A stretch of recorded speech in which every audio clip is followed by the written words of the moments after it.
चलो, अब यहाँ पे हम लोग ऑलरेडी जो है हीट एक्सचेंजर का जो भी मतलब जो भी थ्योरेटिकल पोर्शन था उस पर हम लोग का डिस्कशन हो गया था। अब कुछ न्यूमेरिकल है, उस न्यूमेरिकल पर हम लोग थोड़ा सा डिस्कस कर लेते हैं।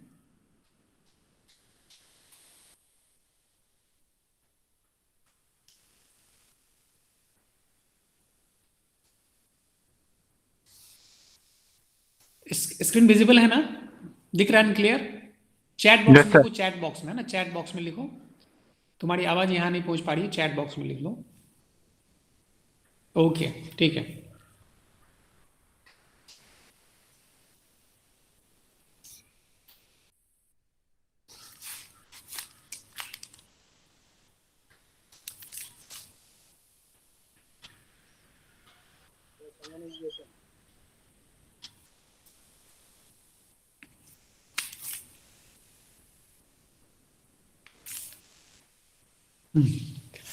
देखो इस न्यूमेरिकल में, देखो इस न्यूमेरिकल में बेसिकली इसमें ये डेटा यहाँ दिया हुआ है। पहले इस क्वेश्चन को पहले समझ लो, इसके बाद हम लोग डिस्कस करेंगे।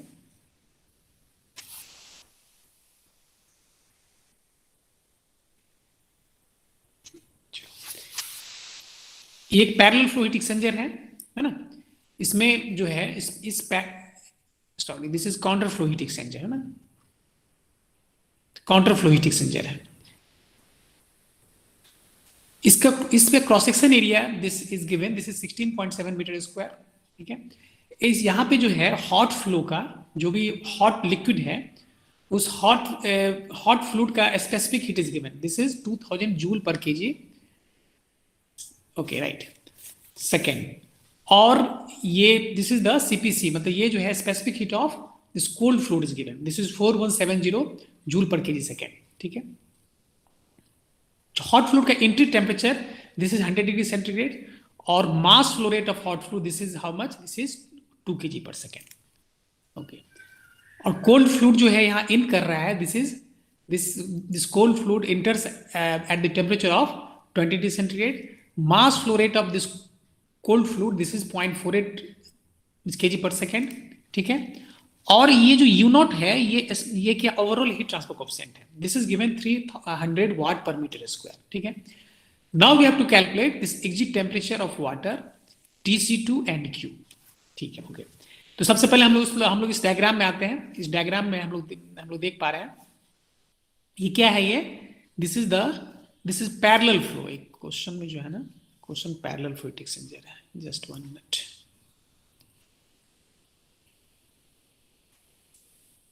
This is parallel flow heat exchanger है ना, राइट। तो यहां पर हम लोग देख पा रहे हैं कि दिस इज TH1। तो ये हॉट फ्लूइड जो है ये 100 डिग्री सेंटीग्रेड पे यहाँ पे इन कर रहा है, और since this is parallel flow heat exchanger तो यहाँ डायरेक्शन जो है यहाँ पे लेफ्ट टू राइट है, और TH2 क्या हो गया, इसका एग्जिट टेम्परेचर हो गया हॉट फ्लूइड का। 1 मिनट क्वेश्चन है ना, यहाँ पर थोड़ा सा कुछ ब्लड आ गया है, पूरा कटा हुआ है। 1 मिनट थोड़ा सा चेक करने दो इसको।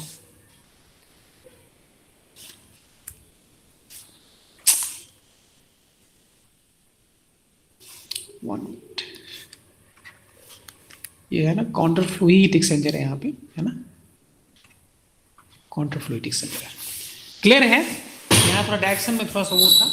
तो this is counter flow heat exchanger, जिसमें कि हम लोग हॉट फ्लूइड यहाँ पर देख पा रहे हैं कि 100 डिग्री सेंटीग्रेड पे यहाँ पे इन कर रहा है, और ये कोल्ड फ्लूइड जो है ये 20 डिग्री सेंटीग्रेड पे यहाँ पे इन कर रहा है। सुन पा रहे हो? Yes sir. Yes sir. सुन पा रहे हो? क्लियर है? आवाज पहुंच पा रही है? Yes. ठीक है, चलो। ओके, अब जो है इसमें जो है दिस कोल्ड फ्लूइड जो है ये this intersect this 20 degree centigrade. तो अब देखो इस क्वेश्चन में, देखो इस क्वेश्चन पर जब तुम ध्यान दोगे तो यहाँ पे क्वेश्चन जो पूछा जा रहा है कि calculate the exit temperature of water. जो है वाटर का exit temperature this is TC2, means we have to find this TC2। ठीक है, और जो है कितना हीट यहाँ से कितना हीट यहाँ से ट्रांसफर हो रहा है, this thing is just we have to calculate this one. तो सबसे पहले यहाँ पर तुम जो है हम लोग जो इफेक्टिवनेस का फॉर्मूला होता है, तो इफेक्टिवनेस का फॉर्मूला यहाँ पे क्या होता है, यहाँ पे देख लो इफेक्टिवनेस का 12 फॉर्मूला यहाँ पे क्या होता है, इफेक्टिवनेस क्या होता है, डेल्टी larger by TH1 minus TC1। तो अब डेल्टी लार्जर के लिए हम लोग क्या करते हैं, हम लोग ये देखते हैं कि जो है स्पेसिफिक हीट हम लोग देखते हैं किसका मतलब मिनिमम है, जिसका स्पेसिफिक हीट मिनिमम होगा उसका क्या होगा, टेम्परेचर डिफरेंस उतना ज्यादा होगा। अब यहाँ ये जो डेटा यहाँ दिया हुआ है, इस डेटा को तुम देख सकते हो कि specific heat of hot fluid यहाँ पे क्या है 2000 जूल पर केजी सेकेंड, और specific heat of this cold fluid this is 4170 joule per kg second. तो इसका मतलब ये हो गया कि हॉट फ्लूइड का जो है स्पेसिफिक हीट कम है, दैट मीन्स यहाँ पे क्या हो जाएगा, इसका टेम्परेचर डिफरेंस हॉट फ्लूइड का मैक्सिमम होगा। ऑलरेडी हम लोग इस पर डिस्कशन हम लोग कर चुके हैं। तो सुन पा रहे हो?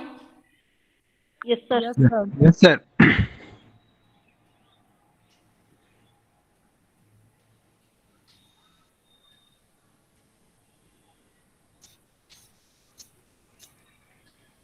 Hello. Yes sir.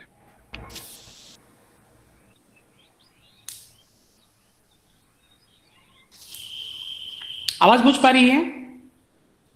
Okay okay, ठीक है ठीक है।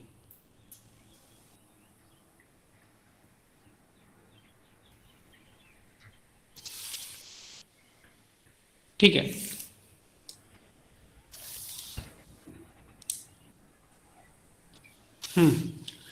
तो इसमें जो है, तो हम लोग यहाँ पे देख पा रहे हैं कि जो सी जो है, बेसिकली हम लोग को यहाँ पर ये देखना होता है कि सी जो है आखिर यहाँ पे कैपिटल सी का जो हम लोग को एक्चुअली यहाँ पर देखना होगा कि कैपिटल सी का वैल्यू क्या होता है, सी का वैल्यू क्या होता है। हाँ, जैसे सपोज दैट हमको CH निकालना है तो क्या होगा, MH इंटू CH हो जाएगा। तो यहाँ पे हम लोग यदि हमको यहाँ CC निकालना है तो मास flow rate of this cold fluid into CC हो जाएगा।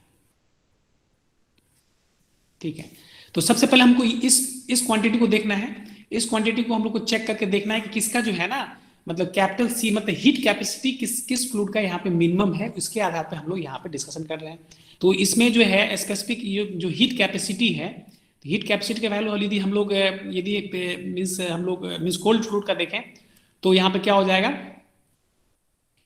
This mass flow rate of this cold fluid is given how much, यहाँ पे आ जाओ। हाँ, मास फ्लो रेट जो है दिस मीन्स कोल्ड फ्लूइड का this is 0.48 this kg per second, और स्पेसिफिक हीट यहाँ पर दिया हुआ है 4170। तो इसको मल्टीप्लाई करोगे तो यहाँ पे क्या हो जाएगा 0.1.6 वाट पर केल्विन। सिमिलरली हम लोग यहाँ पे मिस हॉट फ्लूइड का देखेंगे हम लोग miss heat capacity, heat capacity यहाँ पे क्या हो गया, यहाँ पे ये 4000 है। तो ऑब्वियस है कि इस कंडीशन में बेसिकली क्या होगा, इसमें जो मिस कोल्ड फ्लूइड का स्पेसिफिक ये हीट कैपेसिटी क्या होगा हॉट फ्लूइड से कम है। तो इस कंडीशन में यहाँ पे सी मिनिमम क्या हो जाएगा, सी मिनिमम हो जाएगा कोल्ड फ्लूइड का जो है जो हीट कैपेसिटी ये क्या हो जाएगा, मिनिमम हो जाएगा, जिसका वैल्यू यहाँ पे क्या आ गया 2.0016। ठीक है, तो अब यदि हम लोग इफेक्टिवनेस की बात करें तो चूंकि हम लोग यहाँ पे हीट कैपेसिटी हम लोग देख रहे हैं कि कोल्ड फ्लूइड का हीट कैपेसिटी कम है, तो अब तो यहाँ पे टेम्परेचर डिफरेंस हो जाएगा, वो क्या हो जाएगा दिस TC2 माइनस TC1। अब देखो इस क्वेश्चन में तुम ध्यान दोगे तो TC1 यहाँ दिया हुआ है, ठीक है, TC1 दिया हुआ है और TH1 भी दिया हुआ है और यहाँ पे TC1 भी दिया हुआ है। ठीक है, तो ये जो वैल्यू ये TH1 TC1 दिया हुआ है और बट ये TC2 हमको यहाँ निकालना है। ठीक है, और इफेक्टिवनेस भी हमको निकालना है। एक्चुअली इफेक्टिवनेस भी इस क्वेश्चन में मिस दिया हुआ नहीं है, तो कहने मतलब इस क्वेश्चन में क्या हो गया, यहाँ पर 2 अननोन हो गया। समझ पा रहे हो? देखो ये एक्चुअली एनटीयू मेथड जो हम लोग यूज क्यों करते हैं, वो सबसे ये चीज यहाँ पे हम लोग देख पा रहे हैं कि एनटीयू मेथड का आखिर यूटिलाइजेशन कहाँ पे है। एनटीयू मेथड का यूटिलाइजेशन जो हम लोग यूज करते हैं इस तरह के प्रॉब्लम हम लोग करते हैं, क्योंकि क्या है ना, हॉट फ्लूइड का एंट्री टेम्परेचर और कोल्ड फ्लूइड का एंट्री टेम्परेचर ये दिया हुआ है, दो एग्जिट टेम्परेचर किसी भी मतलब दोनों में से किसी फ्लूइड का नहीं दिया हुआ है। तो इस कंडीशन में यदि हम इफेक्टिवनेस का वैल्यू निकाल मतलब यदि हम निकालना चाहेंगे तो यहाँ पे निकालने में दिक्कत हो जाएगी। क्यों? क्योंकि यहाँ पर 2 अननोन हो गया। इफेक्टिवनेस चाहिए होगा तो यहाँ पर हमको जो है TC2 चाहिए होगा या हमको TC2 चाहिए होगा, तो उस कंडीशन इफेक्टिवनेस क्वेश्चन में होना चाहिए। लेकिन इस जो हमारे पास जो फॉर्मूला था इफेक्टिवनेस का in terms of temperature difference, इसमें जो है यहाँ पर हम देख पा रहे हैं कि इफेक्टिवनेस भी यहाँ पर नहीं दिया हुआ है और टेम्परेचर भी यहाँ पे नहीं दिया हुआ है। तो इस केस में इस फॉर्मूला के हेल्प से हम लोग डायरेक्टली हम लोग नहीं निकाल सकते, इसीलिए हम लोग एनटीयू मेथड में चलते हैं। अब एनटीयू मेथड की हेल्प से हम लोग, चूंकि ऑलरेडी हमारे पास एक फॉर्मूला इफेक्टिवनेस का है, तो उसके आधार पे हम लोग देखेंगे कि किस तरह से हम लोग इस क्वेश्चन को सॉल्व कर पा रहे हैं। समझ पा रहे हो एनटीयू मेथड का इंपॉर्टेंस क्या है? विदाउट एनटीयू मेथड तुम इस टेम्परेचर को, तुम एग्जिट टेम्परेचर को तुम मतलब फाइंड आउट नहीं कर सकते हो। सुन पा रहे हो? Yes sir. समझ पा रहे हो? Yes sir. ओके, ठीक है, चलो।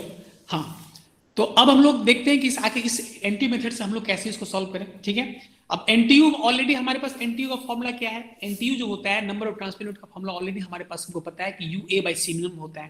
तो इस क्वेश्चन में यू दिया हुआ है, एरिया दिया हुआ है, सी मिनिमम जो ऑलरेडी हम लोग देख चुके हैं यहाँ पे कोल्ड फ्रूट का है। तो इससे हम लोग को एन का value, this is value of N, इसका मतलब एन का वैल्यू कितना आ गया हमारे पास? 2.5 आ गया। ठीक है, अब तुम्हारे पास एक इफेक्टिवनेस का फॉर्मूला काउंटर फ्लो का ऑलरेडी हम लोग इसको हम लोग पिछले क्लास में हम लोग इसको देखे थे कि ये जो काउंटर फ्लो हीट एक्सचेंजर है, इसका इफेक्टिवनेस का फॉर्मूला क्या होगा? 1 minus E raise to minus N into 1 minus C by 1 minus C E raise to minus N into 1 minus C. ये फॉर्मूला ऑलरेडी हम लोग जानते हैं। तो इस फॉर्मूला में तुम देखोगे कि इस क्वेश्चन में एन भी दिया हुआ है और सी भी दिया हुआ है। एन क्या हो गया? एन का वैल्यू यहाँ पे 2.5 है, और सी का वैल्यू जो है ये क्या हो जाएगा? सी का वैल्यू क्या होता है? व्हाट इज सी? सी जो होता है C Max by C minimum, क्योंकि इस फॉर्मूला में सी का वैल्यू क्या होता है? सी का वैल्यू क्या होता है? C minimum by C maximum. Already हम लोग इस फॉर्मूला के में हम लोग देख चुके हैं। तो जो कि हमारे पास सी मिनिमम यहाँ पे क्या हो गया? सी का यहाँ पे जो कोल्ड फ्रूट का यहाँ पे जो मिनिमम है, और ये मैक्सिमम किसका है? ये हॉट फ्लूइड का। दोनों का रेशियो हम लोग यहां से निकालेंगे। तो ये रेशियो भी यहां पे निकाला हुआ है ना? एक मिनट, हाँ, दिस वन। तो क्या हो गया यहाँ पे? सी मिनिमम बाई सी मैक्स क्या हो गया? इसी को हम लोग यहाँ पे सी हम लोग बोल रहे हैं, है ना? तो यहाँ पे क्या हो गया? दिस इज इक्वल टू 0.5, है ना? मिनिमम बाई मैक्सिमम का वैल्यू यहाँ पे 0.5 ऑलरेडी हम लोग यहाँ पे निकाले हैं। तो just you have to put the value of this N and C in this formula. तो मतलब इसको यहाँ पर हम लोग पुट करेंगे तो क्या हो गया? इफेक्टिवनेस का वैल्यू क्या आ गया? 0.82 आ गया। अब ये 0.82, अब ऑलरेडी हमारे पास इफेक्टिवनेस में क्या था? इस फॉर्मूला में देखो, यहाँ पे जो हम लोग देख पा रहे हैं इफेक्टिवनेस में क्या था? TC2 minus TC1 by TH1 minus TC1 है। अब इफेक्टिवनेस हमको इस फॉर्मूला से मिल गया, तो अब इस इफेक्टिव फॉर्म को हम लोग क्या करेंगे? इस फॉर्मूला में यहाँ पे हम लोग पुट कर देंगे। जैसे इसको यहाँ पुट करेंगे तो यहाँ से क्या मिल जाएगा हमको? TC2 मिल जाएगा। तो इसीलिए हम लोग यहाँ पे जब इसको पुट करेंगे तो TC2 का वैल्यू हमको 85.6 डिग्री सेंटीग्रेड मिल गया। तो कहने का मतलब ये है कि तुम अब इस चीज को तुम समझ पा रहे होगे कि आखिर इस एनटीयू मेथड की हेल्प से, जो एनटीयू मेथड की हेल्प से हम इस प्रॉब्लम को सॉल्व कर पा रहे हैं। यदि एनटीयू मेथड की यूज हम लोग नहीं करें तो इस कंडीशन में TC2 का वैल्यू हम लोग फाइंड आउट नहीं कर सकते हैं। क्यों नहीं कर सकते हैं? क्योंकि जो इफेक्टिवनेस का फॉर्मूला है इसमें क्या हो गया? 2 अननोन हो गया। एक अननोन तुम्हारा यहाँ पे खुद इफेक्टिवनेस है और TC2 है। तो कहने का मतलब है कि इसको, इस इफेक्टिवनेस को निकालने के लिए हमको एनटीयू मेथड में के हेल्प से ही हम लोग TC2 का वैल्यू हम लोग निकाल सकते हैं। इस एनटीयू मेथड के हेल्प से हम लोग क्या किए? यहाँ पे ये इफेक्टिवनेस का वैल्यू आ गया। इफेक्टिवनेस आ गया, सिंपली इसको पुट करना है, यहाँ से हमको TC2 मिल गया। क्लियर है? सुन पा रहे हो? Yes sir. Yes sir. Yes, sir. Yes sir. समझ पा रहे हो इस चीज को? Yes yes sir. हाँ, प्रिय रंजन हैज रेज्ड हैंड। प्रिय रंजन, कोई दिक्कत है?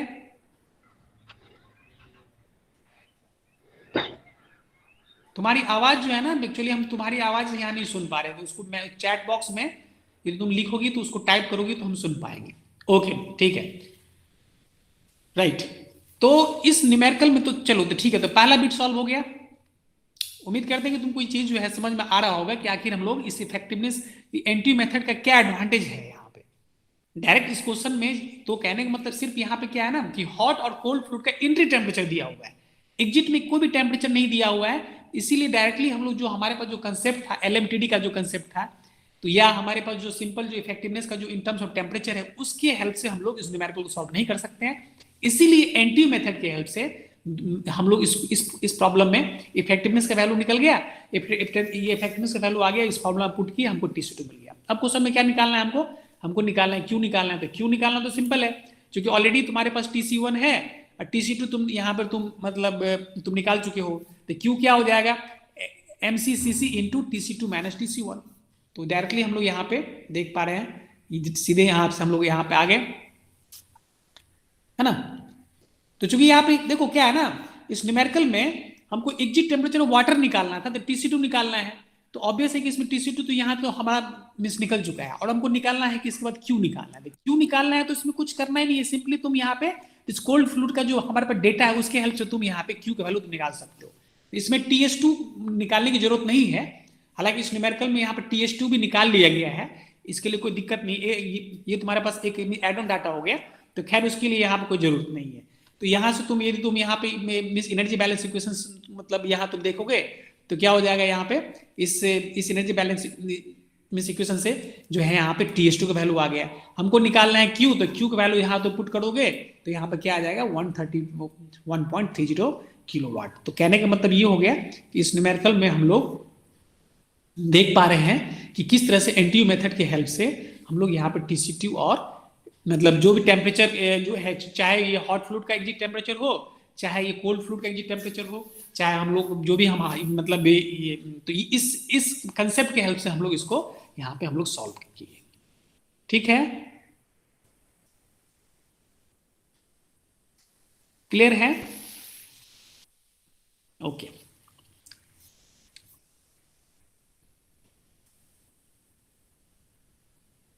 चलो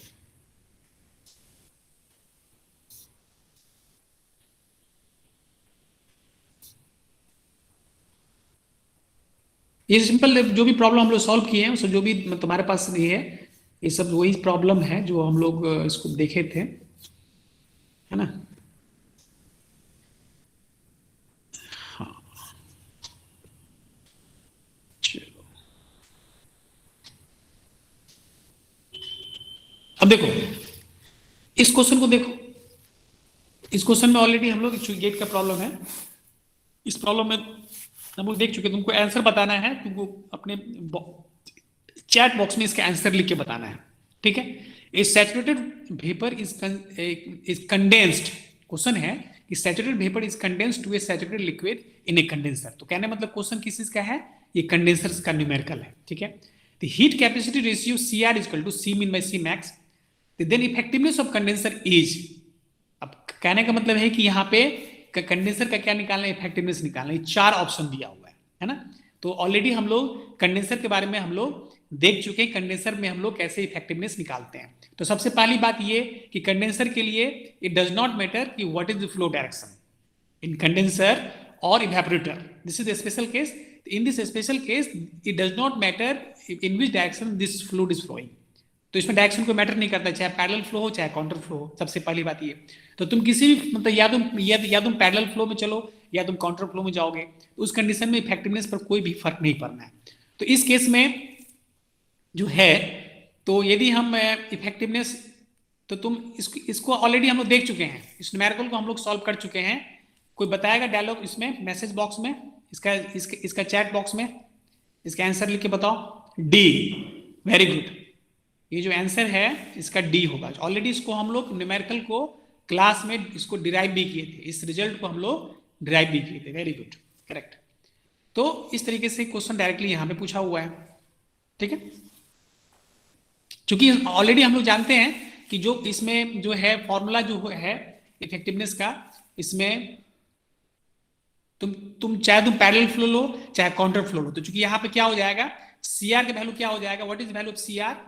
CR होता है C min by C max, ये तो CR होता है ना। तो C min C max क्या हो गया, चूंकि कंडेंसर में ऑलरेडी हम लोग देखते हैं हॉट फ्लूइड क्या हो रहा है, ये जो हॉट फ्लूइड का टेम्परेचर क्या कांस्टेंट है, हॉट फ्लूइड का टेम्परेचर क्या कांस्टेंट है, इसका मतलब ये क्या हो जाएगा,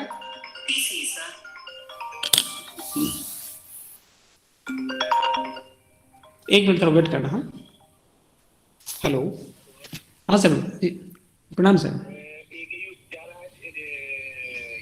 हाँ हाँ सुकुमार जा रहा है, ठीक। बात तो सर हुई, मतलब है ही, उसका डेट तो है 12 तक है उसका पहुंचने का है।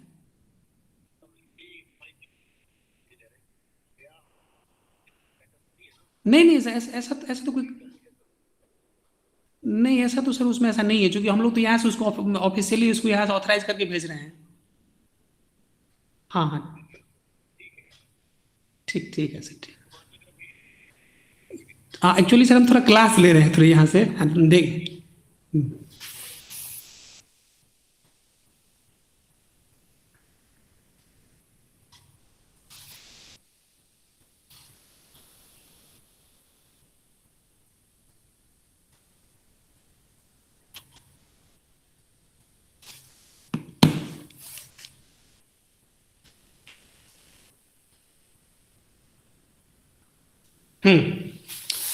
सुन पा रहे हो? Yes, sir.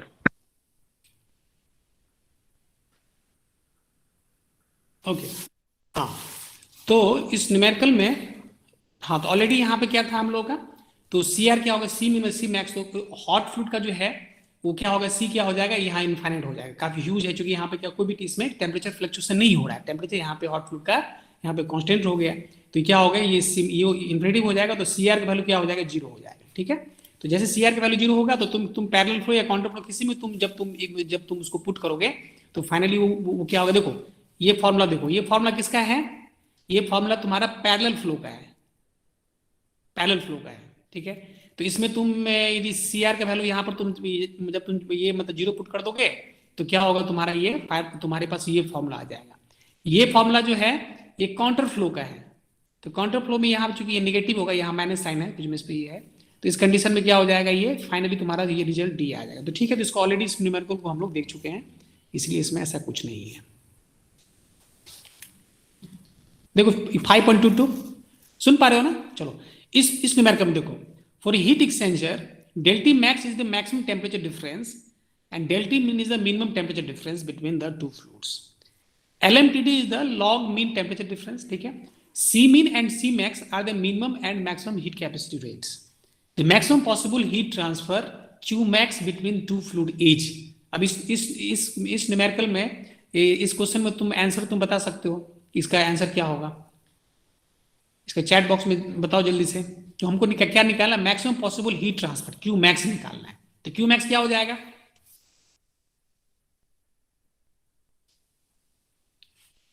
Message queue max निकालना है, तो क्यू मैक्स मतलब क्या, थोड़ा इसमें लॉजिक लगा, ऑलरेडी हम लोग डिस्कस कर चुके हैं। क्या आंसर हो जाएगा, आंसर क्या होगा 5.22 का, चैट बॉक्स में इसका आंसर बताओ।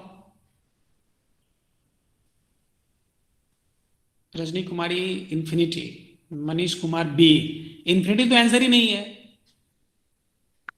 सर, इससे पहले जो आप बता रहे थे उसमें था। क्वेश्चन में 4 ऑप्शन है, there are 4 option, you have to find Q max. तो क्यू मैक्स का मतलब क्या हो गया, you have to find Q max.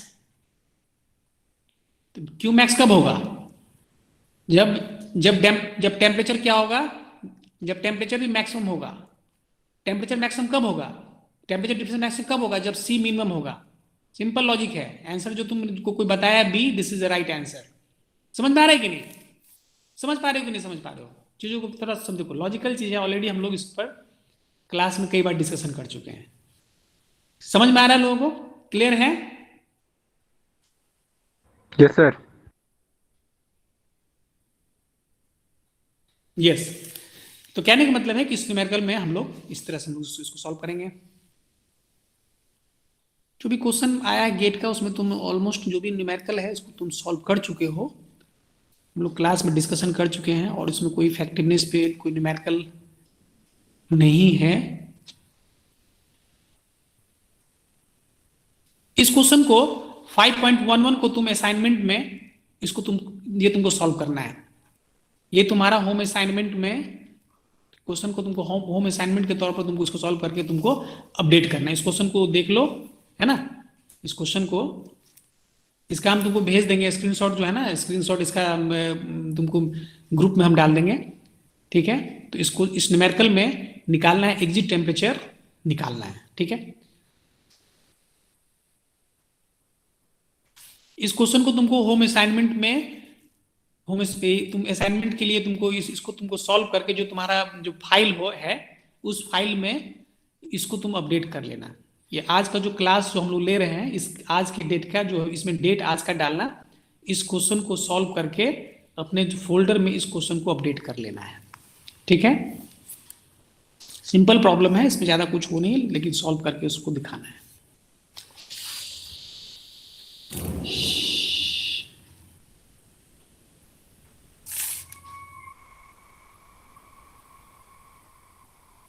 ठीक है,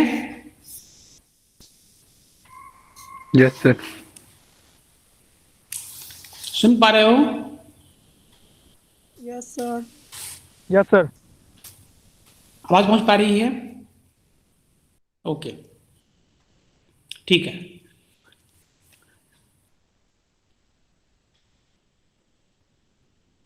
देखो, एक जो है ना, एक और स्पेशल हीट एक्सचेंजर में हम लोग देखे, अलग अलग तरह के हीट एक्सचेंजर देखे। उसमें एक हीट एक्सचेंजर है, इसको हम लोग बोलते हैं कैस्केड। क्वेश्चन पूछा गया है,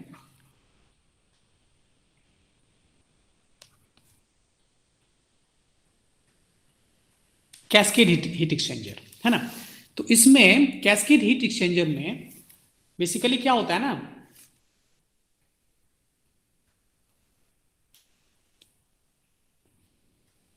कैस्केड हीट एक्सचेंजर में क्या होता है कि दोनों जो है, चाहे तुम्हारा हॉट फ्लूइड हो और कोल्ड फ्लूइड, इसमें किसी में टेम्परेचर जो है ना वो चेंज नहीं होता है। कहना मतलब, यदि हॉट फ्लूइड यदि TH1 पे यदि इन कर रहा है, तो इस एग्जिट टेम्परेचर हॉट, इसका जो है हॉट फ्लूइड का भी TH1 ही रहेगा। और सिमिलरली यदि ये TC1 से यदि कोल्ड फ्लूइड इन कर रहा है, तो ये एग्जिट पे क्या टेम्परेचर क्या होगा, इसका भी TC2 रहेगा। तो ये हम लोग बोलते हैं कैस्केड हीट एक्सचेंजर। चाहे ये पैरेलल फ्लो हो, चाहे काउंटर फ्लो हो, इसमें कोई मैटर नहीं करता है। जैसे कि हम लोग स्पेशली एक्सचेंजर में देखे थे, यदि इसको पैरेलल फ्लो भी हम लोग लें, तो दिस डज नॉट मैटर कि इसमें डायरेक्शन क्या है। In this case this temperature will be constant. ठीक है, तो कहने मतलब कैस्केड हीट एक्सचेंजर में पूछा जाता है, कैस्केड हीट एक्सचेंजर में टेम्परेचर डिफरेंस जो होता है हॉट फ्लूइड में कांस्टेंट रहता है, मतलब या उसमें कोल्ड फ्लूइड कांस्टेंट होता है, या दोनों कांस्टेंट होता है। इसका आंसर क्या होगा, इसमें दोनों फ्लूइड का जो टेम्परेचर क्या होगा, कांस्टेंट होगा। तो इस केस में क्या हो जाएगा, इस कैस्केड के केस में क्या हो जाएगा, ये जो है ना दोनों C जो है, तो बताओ यहाँ पे C क्या हो जाएगा, हॉट फ्लूइड का C क्या हो जाएगा, बताइए। हॉट फ्लूइड का यदि टेम्परेचर यहाँ फ्लक्चुएट नहीं किया, टेम्परेचर इनफाइनाइट, हॉट फ्लूइड का टेम्परेचर क्या होगा, इनफाइनाइट होगा। तो कहने मतलब हॉट फ्लूइड का भी इनफाइनाइट है और ये कोल्ड फ्लूइड का भी इनफाइनाइट है। समझ पा रहे हो ना। तो इस केस में तो फिर तो यहाँ पे C क्या, हमारे पास C का फॉर्मूला क्या है, C mean by C max. तो यहाँ पे इन्फिनिटी बाई इन्फिनिटी हो गया, तो फिर से क्या हो गया, तो यहाँ पे C का वैल्यू क्या हो गया, अनडिफाइंड हो गया। C का वैल्यू क्या हो गया, अनडिफाइंड हो गया। तो इस केस में जो है हम लोग देखे थे ना कि लिक्विड टू लिक्विड और gas to gas heat exchanger, already हम लोग डिस्कस किए थे कि liquid to liquid and gas to gas heat exchanger का ये केस हो गया, जिसमें कि हम ऑलरेडी हम लोग देखे थे कि C के वैल्यू यदि अनडिफाइंड हो जाए, तो उस केस में हम लोग उसका इफेक्टिवनेस कैसे निकालते हैं। तो कहने का मतलब लिक्विड टू लिक्विड और gas to gas heat exchanger जो होता है वो क्या, liquid to liquid gas to gas मतलब क्या हो गया, इसका मतलब हो गया लिक्विड टू लिक्विड, मतलब लिक्विड जो है वो क्या है, वो जो है लिक्विड ही है, किसी तरह का फेज चेंज नहीं हो रहा है। और ये गैस है, तो गैस क्या हो गया, एंट्री में गैस है तो एग्जिट पे भी गैस है। समझ में आ रहा है कि नहीं। तो इस केस में जो है, इसमें जो है तो इस कंडीशन में क्या हो जाएगा, C के वैल्यू क्या हो जाएगा, यहाँ पे इन्फिनिटी हो गया। और तो इस केस में भी हम लोग इस में जो है NTU को, ये इफेक्टिवनेस का वैल्यू हम लोग यहाँ से निकाल सकते हैं। क्लियर है, समझ पा रहे हो। Yes, sir. Cascade heat exchanger भी एक तरह का स्पेशल टाइप का टाइप्स ऑफ हीट एक्सचेंजर है। ठीक है, तो इसमें हम लोग जो देखे, तो इस तरह से हम लोग का जो है हीट एक्सचेंजर पे हम लोग का जो जो डिस्कशन था, यहाँ पे हम लोग इसको जस्ट करो, हाँ, इस तरीके से हम लोग यहाँ पे हीट एक्सचेंजर के बारे में हम लोग कुछ न्यूमेरिकल को, जो भी गेट का जो भी प्रॉब्लम था, उस प्रॉब्लम को हाईलाइट करते हुए हम लोग आगे बढ़े। कुछ कन्वेंशनल प्रॉब्लम है, तो उसको जो है तुमको मैं एक क्वेश्चन का जो है कुछ जो पहले का जो पूछा हुआ क्वेश्चन है कुछ हमारे पास है, उसको तुमको हम एक व्हाट्सएप ग्रुप में तुमको भेज देंगे, और उसको सॉल्व करके तुमको एज ए असाइनमेंट में उसको, जो तुम्हारे असाइनमेंट जो तुम लिख रहे हो, वो न्यूमेरिकल तुमसे सॉल्व हो जाएगा। जो कंसेप्ट जितना तुम अभी तुम जो तुम्हारा लर्निंग है इस जो भी अभी हम लोग लिए हैं लेक्चर, तो इसमें जो क्लास से जो भी तुम्हारा लर्निंग है उसके आधार पे जो न्यूमेरिकल है वो न्यूमेरिकल तुम्हारा सॉल्व हो जाएगा। तो कुछ क्वेश्चन तुमको हम भेज देंगे तुम्हारे ग्रुप में, उसको सॉल्व करके तुमको अपने असाइनमेंट वाला जो तुम्हारा वो है उसमें तुमको उसको अप टू डेट कर लेना है। ठीक है? Yes sir.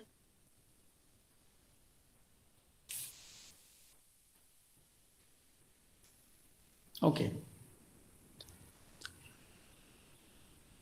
चलो आज हम लोग जो है थोड़ा सा रेडिएशन की तरफ हम मूव करते हैं। एक नया चैप्टर है रेडिएशन, उसको हम लोग देख लेते हैं।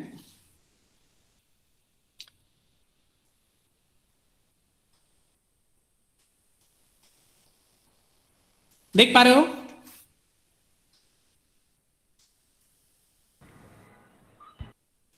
हम लोग थोड़ा रेडिएशन को देख पा रहे हो। एक्चुअली क्या करते हैं इसमें, क्योंकि उसमें जो कंडक्शन में क्या है कि थोड़ा सा जो है उसको हम लोग लेंगे पहले। तो हम लोग थोड़ा सा क्या है ना, थोड़ा ये 24 से तुम्हारा मिड टर्म होगा, तो हम चाहते हैं कि मतलब कुछ सेक्शन जो है 24 तक कम से कम, जैसे कि तुम्हारा कंडक्शन में तुम्हारा 50% तुम्हारा कवर हो गया।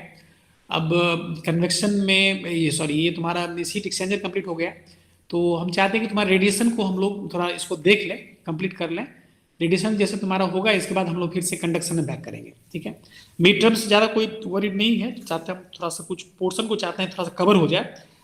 हालांकि इससे तुम्हारा जो भी कंडक्शन में इसका कोई लिंक नहीं है, ये एक इंडिपेंडेंट वो सेक्शन है, तो तुमको उसमें दिक्कत नहीं होगी। लेकिन हम चाहते हैं कुछ सेक्शन कवर हो जाएगा, इससे थोड़ा क्वेश्चन जो है ना थोड़ा हम जो मीन्स फ्रेम करेंगे थोड़ा सा हमको सहूलियत हो जाएगा।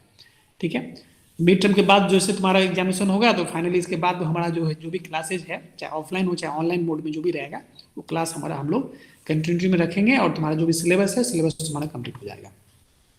ठीक है,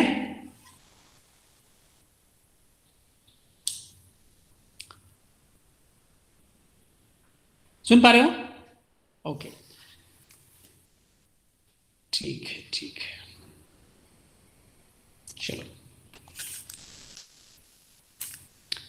देखो रेडिएशन में जो है मतलब इंटरेस्टिंग है इसका भी सब हर एक जो भी मतलब रिलेशन है, जो भी तुम्हारा जो मतलब हर एक रिलेशन का अपना एक अलग वो है, ठीक है ना, कंसेप्ट है। तो रेडिएशन में जो है कुछ हम लोग जब स्टार्ट किए थे तो मैं कुछ बेसिक फंडामेंटल हम देखे थे, लेकिन यहाँ पर हम थोड़ा सा हम लोग डेप्थ में चलेंगे। और चूंकि ये भी काफी इंटरेस्टिंग है, इससे भी न्यूमेरिकल गेट में काफी क्वेश्चन आता है, मतलब गेट में हम देखेंगे कि इस क्वेश्चन जो है किस तरीके से क्वेश्चन इसमें कुछ ऑब्जेक्टिव में गेट का जो भी मतलब गेट हो गया चाहे इंजीनियरिंग सर्विस का जो ऑब्जेक्टिव सेक्शन में रेडिएशन से क्वेश्चन अच्छा खासा क्वेश्चन पूछा जाता है। तो उस पॉइंट व्यू से भी तुम्हारे इंपॉर्टेंट है और यहाँ तो तुम्हारा तुमको पढ़ना है। देखो अब चलो देखो रेडिएशन में क्या है ना, बेसिकली यहाँ पर दो साइंटिस्ट थे, दो साइंटिस्ट अपना अपना थ्योरी दिए। एक पहला जो है उसको हम लोग बोलते हैं क्वांटम थ्योरी और दूसरा बोलते हैं वेव थ्योरी। ठीक है, तो क्वांटम थ्योरी जो है ये मैक्स प्लैंक के द्वारा दिया गया था, ध्यान रखना है। क्वांटम थ्योरी किसके द्वारा दिया गया था? मैक्स प्लैंक के द्वारा दिया गया था। और वेव थ्योरी जो है मैक्सवेल के द्वारा दिया गया, ठीक है ना, मैक्सवेल है ना। वेव थ्योरी स्टार्ट डब्ल्यू से याद रखने के लिए थोड़ा तुमको सहूलियत हो जाएगा। वेव थ्योरी यहाँ डब्ल्यू से स्टार्ट है, तो यहाँ पे मैक्स मैक्स दोनों में कॉमन है, लेकिन यहाँ पे वेव थ्योरी किससे, यहाँ डब्ल्यू मैक्सवेल है ना। तो कहने का मतलब ये हो गया wave theory is proposed by Maxwell where this quantum theory is proposed by Max Planck. ठीक है, तो पहले हम लोग इस क्वांटम थ्योरी के बारे में देखते हैं। तो क्वांटम थ्योरी में क्या होता है ना कि जो नाम है क्वांटम थ्योरी, तो कहने का मतलब जो भी रेडिएशन है, radiation occurs in the form of quanta, है ना। तो जो जैसे कि हम देखते हैं कि जैसे कि तुम्हें लाइट है, तो लाइट में क्या होता है, बहुत सारे फोटोन्स होते हैं, है कि नहीं। तो वो फोटोन्स जो होते हैं ना, तो कहने का मतलब इसमें ये कि जो क्वांटम थ्योरी है वो क्वांटम के फॉर्म में होता है, ये क्वांटा के फॉर्म में होता है। ठीक है, तो जब भी यदि कोई क्वांटा है यदि वो हाई एनर्जी से लोअर एनर्जी की तरफ आएगा तो क्या होगा, वो उससे रेडिएशन डिप्लीट होगा, है ना। कोई भी चीज कैसे होता है कि एक हायर एनर्जी स्टेट में अब जैसे कोई इलेक्ट्रॉन है, जैसे कि वेव थ्योरी में हम देखेंगे, तो यहाँ पे क्वांटा है, यदि क्वांटा को हाई एनर्जी पे है, जैसे कि कोई भी जैसे कि लाइट पार्टिकल यदि स्ट्राइक करता है सडनली, मतलब उसमें अपना एनर्जी है, स्ट्राइक करने के बाद क्या होगा, उसका एनर्जी क्या होगा, लो होगा। तो वही जो स्ट्राइक करने के बाद जो उसमें जो एनर्जी जो उसका जो डिफरेंस होता है ना, उस वही रेडिएशन के फॉर्म में वहां से रेडिएट होता है। तो कहने का मतलब ये हो गया कि this quantum theory is proposed by max Planck, और इसमें रेडिएशन किसके फॉर्म में होता है, क्वांटा के फॉर्म में होता है। अब हम लोग जानते हैं ये फॉर्मूला तुम जानते होंगे कि एनर्जी ऑफ क्वांटा क्या होता है, एच न्यू होता है ना। एच न्यू, इसको हम लोग एस सी बाय लैम्डा भी बोलते हैं। न्यू क्या है, फ्रीक्वेंसी है, फ्रीक्वेंसी क्या हो गया, एस सी बाय लैम्डा। यहाँ पे सी क्या है, न्यू इज फ्रीक्वेंसी। चलो ठीक है, सी यहाँ पर देखेंगे, यहाँ पे वेलोसिटी ऑफ लाइट है, और लैम्डा क्या होगा यहाँ पे वेवलेंथ है। एच यहाँ पे क्या, प्लैंक कांस्टेंट है। तो E equal to H nu, वहाँ पे एच क्या होगा, यहाँ प्लैंक कांस्टेंट है। तो प्लैंक कांस्टेंट का वैल्यू ऑलरेडी हम लोग यहाँ पर जानते हैं 6.625 इंटू 10⁻⁻34 जूल सेकेंड। अब न्यू यहाँ पे फ्रीक्वेंसी हो गया, ठीक है, ओके। इसी तरह यहाँ पर तुम देखो वेव थ्योरी, देखो वेव थ्योरी में क्या हो गया, वेव थ्योरी जो है ये प्रपोज्ड बाय ये मैक्सवेल के द्वारा प्रपोज, मतलब मींस हुआ। इस मैक्सवेल के द्वारा क्या होता है, रेडिएशन जो है इलेक्ट्रोमैग्नेटिक वेव के फॉर्म में ये मतलब ये मिसप्रोपोगेट होता है, ध्यान रखना है तुमको। क्वांटा थ्योरी में क्या होता है, radiation occurs in the form of quanta, but wave theory चूंकि यहाँ पे वेव थ्योरी है, तो यहाँ पे मैक्सवेल क्या बताया कि radiation occurs in the form of electromagnetic wave. तो इस रिलेटिव में वेव का भी जो है यहाँ पे एनर्जी क्या होगा, यहाँ पे एच न्यू होगा, और एच यहाँ ठीक है, और यहाँ पर न्यू क्या हो जाएगा, सी बाय लैम्डा हो जाएगा। तो यहाँ पे सी नॉट जो है यहाँ पे क्या होगा, lambda into mu, where C not is equal to velocity of light, है ना। देखो अब जैसे क्या होता है ना, C equal to N C not हो गया, ठीक है। तो यहाँ पे क्या, यदि देखो अब अलग अलग, अब जैसे सी नॉट क्या हो गया, सपोज यहाँ वेलोसिटी ऑफ लाइट है, यहाँ पे वेलोसिटी ऑफ वेव है। तो कहने का मतलब यहाँ पे ये है कि अब अलग अलग मीडियम में यदि ये मतलब यदि वेव ये मतलब यदि ट्रेवल करेगा तो उसका वेलोसिटी यहाँ पर डिफरेंट होगा। सपोज दैट कि एक लाइट वेव है और एक वो एयर में ट्रांसफर कर रहा है, तो एयर में ट्रांसफर कर रहा है, तो उस कंडीशन में हम जानते हैं कि एयर का रिफ्रैक्टिव इंडेक्स एन क्या है, यहाँ पे रिफ्रैक्टिव इंडेक्स है। तो हमको पता है कि यहाँ पे रिफ्रैक्टिव इंडेक्स ऑफ एयर 1 होता है। तो इसमें क्या होगा, इसमें लाइट के वेलोसिटी में जो लाइट वेव है उसके वेलोसिटी में यहाँ पर कोई भी यहाँ पर चेंज नहीं होगा।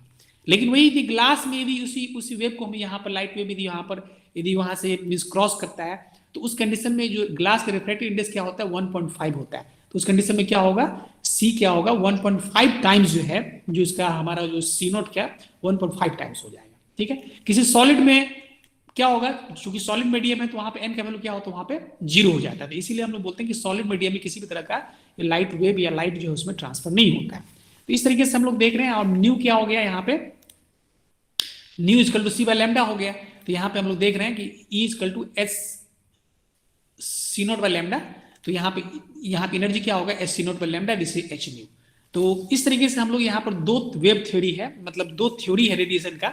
इस दोनों मतलब थ्योरी को हम लोग डिस्कशन किए। उसमें पहला जो है first one is the quantum theory and next one is the wave theory. This quantum theory is proposed by Max Planck and this wave theory is proposed by Maxwell, ठीक है। इन क्वांटम थ्योरी मतलब this as per this quantum theory the radiation occurs in the form of quanta, but as per the wave theory this radiation occurs in the form of electromagnetic wave। तो ये basic difference है। इस तरीके से हम लोग यहाँ पे इसको देखते हैं। कुछ इसमें चीजें है जो कि हम लोग उसको तुम्हारे थोड़ा सा जो तुम्हारे सिलेबस में है देखोगे, इसमें कुछ ऐसा नहीं है। स्लाइड को हम तुमको भेज देंगे। अब देखो ये इलेक्ट्रोमैग्नेटिक स्पेक्ट्रम है ना। तो ये लैम्डा का एक रेंज दिया हुआ है, सुन पा रहे हो? Yes sir. ओके ठीक है। हाँ अब देखो इसमें देखो इलेक्ट्रोमैग्नेटिक स्पेक्ट्रम है। तो स्पेक्ट्रम में क्या हो गया, इसमें एक लैम्डा का रेंज दिया हुआ है कि अलग अलग वेव का लैम्डा क्या होगा, किस रेंज में होगा। जैसे कि कॉस्मिक रे, तो कॉस्मिक रे में क्या हो गया, लैम्डा क्या हो गया, लैम्डा जो वेवलेंथ जो होगा कॉस्मिक रे का वो लेस देन 10⁻⁻10 होगा, ठीक है। कॉस्मिक रे एक्सरे में क्या हो गया, लैम्डा किस क्या होगा, ये 10⁻⁻6 से -12। एक रेंज दिया हुआ है। तो एक रेंज कभी कभी ऑब्जेक्टिव में क्वेश्चन पूछा जाता है, मतलब मीन्स पूछा गया है। तो अलग अलग रे का वेवलेंथ किस रेंज में है, ये रेंज यहाँ पे दिया हुआ है। तो इसको क्या करना है, इसको तुमको याद रखना है। सिंपल है, चीजों को सबसे कॉस्मिक रे से स्टार्ट हुआ है। कॉस्मिक वेव का जो है ना वेवलेंथ जो है तुम यहाँ पर देखोगे सबसे मिनिमम होता है ना। कॉस्मिक वेव का जो है यहाँ पर लैम्डा का वैल्यू क्या है, ये मतलब जो है 10⁻⁻10 है। जैसे हम लोग आगे बढ़ रहे हैं, कॉस्मिक बाद क्या हो, एक्सरे हो गया। एक्सरे के बाद क्या क्या होगा, गामा रे है, गामा के बाद यूवी रे, अल्ट्रावायलेट रे है, फिर विजिबल लाइट है, फिर इंफ्रारेड रेज है, सबसे लास्ट में रेडियो वेव है। ठीक है, तो तुम देखोगे कि कॉस्मिक रे जो है इसका वेवलेंथ क्या है, सब बहुत ही कम है। तो वेवलेंथ कम होने का मतलब क्या हो गया, अब देखो ई क्या, एनर्जी क्या है, एस सी बाय लैम्डा होता है। तो कहने मतलब लैम्डा का वैल्यू जितना कम होगा एनर्जी क्या होगा उसमें उतना ज्यादा होगा। समझ पा रहे हो, E equal to S C by lambda होता है। लैम्डा जितना कम होगा, डिनोमिनेटर में जितना वैल्यू कम होगा एनर्जी क्या होगा उतना ज्यादा होगा। तो इस केस में हम लोग ये कह सकते हैं कॉस्मिक रे क्या होता है ना, सब उसका एनर्जी बहुत ज्यादा होता है। तो कहने का मतलब ये हो गया कि कॉस्मिक रे सबसे डेंजरस हुआ, जिसमें एनर्जी जितना ज्यादा होगा वो रे क्या होगा उतना डेंजरस होता है। जैसे एक्सरे तुम देखते होगे, जब तुम जाते होगे एक्सरे वगैरह, जैसे चेस्ट का एक्सरे करना होता है, अलग अलग बॉडी पार्ट्स का मिस एक्सरे होता है मिस मेडिकल पर्पज से, ट्रीटमेंट पर्पज से। तो तुम देखते होगे वहां पर जो एक्सरे टेक्नीशियन जो होगा अपना सील्ड पहनता है। वो तो सील्ड पहन के इसलिए करता है क्योंकि एक्सरे बहुत ही डेंजरस होता है, वो घातक माना जाता है। क्यों, उसके पीछे कारण तुम देख लो, क्योंकि एक्सरे का जो वेवलेंथ जो होता है वो बहुत ही कम होता है, 10⁻⁶ से -12 के बीच होता है। तो इसीलिए चूंकि काफी कम हो गया ना इसका वेवलेंथ, इसलिए यहाँ एनर्जी क्या हो गया इसका काफी ज्यादा हो गया। तो इसीलिए एक्सरे से प्रोटेक्शन के लिए क्या होता है, एक्सरे टेक्नीशियन क्या करता है, वो एक शील्ड पहनता है। ठीक है, तो सबसे मिनिमम वेवलेंथ जो है कॉस्मिक रे का हो गया, इससे ज्यादा किसका हो गया, एक्सरे का हो गया। फिर गामा रे की बात करें तो 10⁻⁸ से -6 हो गया। तो इस तरीके से हम लोग देख, जैसे हम आगे बढ़ रहे हैं, अल्ट्रावायलेट यूवी रे है ना, तुम देख सकते हो कि जो हमारे सनलाइट में जो यूवी रे होता है उसका वेवलेंथ तुम देख सकते हो कितना है, 10⁻² से 0.38 के बीच है। तो ये भी हार्मफुल है। हालांकि ये तो यूवी रे का जो रेडिएशन जो है, ओजोन जो लेयर है, उस ओजोन लेयर के द्वारा क्या किया जाता है, एब्जॉर्ब कर लिया जाता है। तो बहुत ही कम अल्ट्रावायलेट रे अर्थ तक पहुंच पाता है, लेकिन ये भी डेंजरस में आता है। फिर विजिबल लाइट हो गया, तो विजिबल लाइट तो तुम देख रहे हो ये सेफ है ना। विजिबल लाइट पे इंफ्रारेड रे तुम देखते होगे, इंफ्रारेड रे में तो 0.78 से 100 के बीच यहाँ पे वेवलेंथ यहाँ वेरी करता है। तो इंफ्रारेड तुम देखते होगे, रिमोट वगैरह तुम देखते होगे, जैसे कैसे तुम्हारा जैसे कि टीवी का रिमोट है, एसी का रिमोट है, कार का रिमोट, कोई भी रिमोट होता है ना, उस रिमोट में इंफ्रारेड रे यूज किया जाता है ना। तो इस केस में क्या होता है, यहाँ लैम्डा का वैल्यू जो है 0.78 से 100 के बीच होता है, जो कि सेफ है, उतना डेंजरस नहीं है। सबसे लास्ट में हम लोग रेडियो वेव तुम देखते होगे, जितना भी तुम्हारा ये होता है, कैसे वॉकी टॉकी होता है, वॉकी टॉकी देखते हो, जैसे मिलिट्री पर्पज से वॉकी टॉकी यूज करते हैं ना, मिलिट्री मैन वगैरह यूज करते हैं, ये मतलब डिफेंस में यूज होता है, मतलब सेना में इस्तेमाल होता है ना। जैसे CDMA टेक्नोलॉजी जो पहले जो आया था धीरू अंबानी का CDMA टेक्नोलॉजी, तो इसमें रेडियो वेव काम करता है। तो कहने का मतलब हो गया कि इसमें क्या होता है, हम लोग रेडियो वेव का जो है फ्रीक्वेंसी जो होगा, ये लैम्डा जो होगा वो 100 से ज्यादा होता है। ठीक है ना, तो कहने का मतलब एक रेंज दिया हुआ है, इस रेंज को तुमको समझने में भी आसानी है। एक रेंज तुम देखते होगे, यहाँ असेंडिंग, ये वेवलेंथ क्या हो गया, ये बढ़ता हुआ चला जा रहा है ना। वेवलेंथ क्या है, यहाँ पे इंक्रीज करता हुआ चला जा रहा है। तो इसलिए तुमको याद करने में भी आसानी होगी, और तुमको समझ लोगे तो तुमको समझ में इसको थोड़ा सा कभी ऑब्जेक्टिव में पूछा जाता है, डेटा पूछा गया है।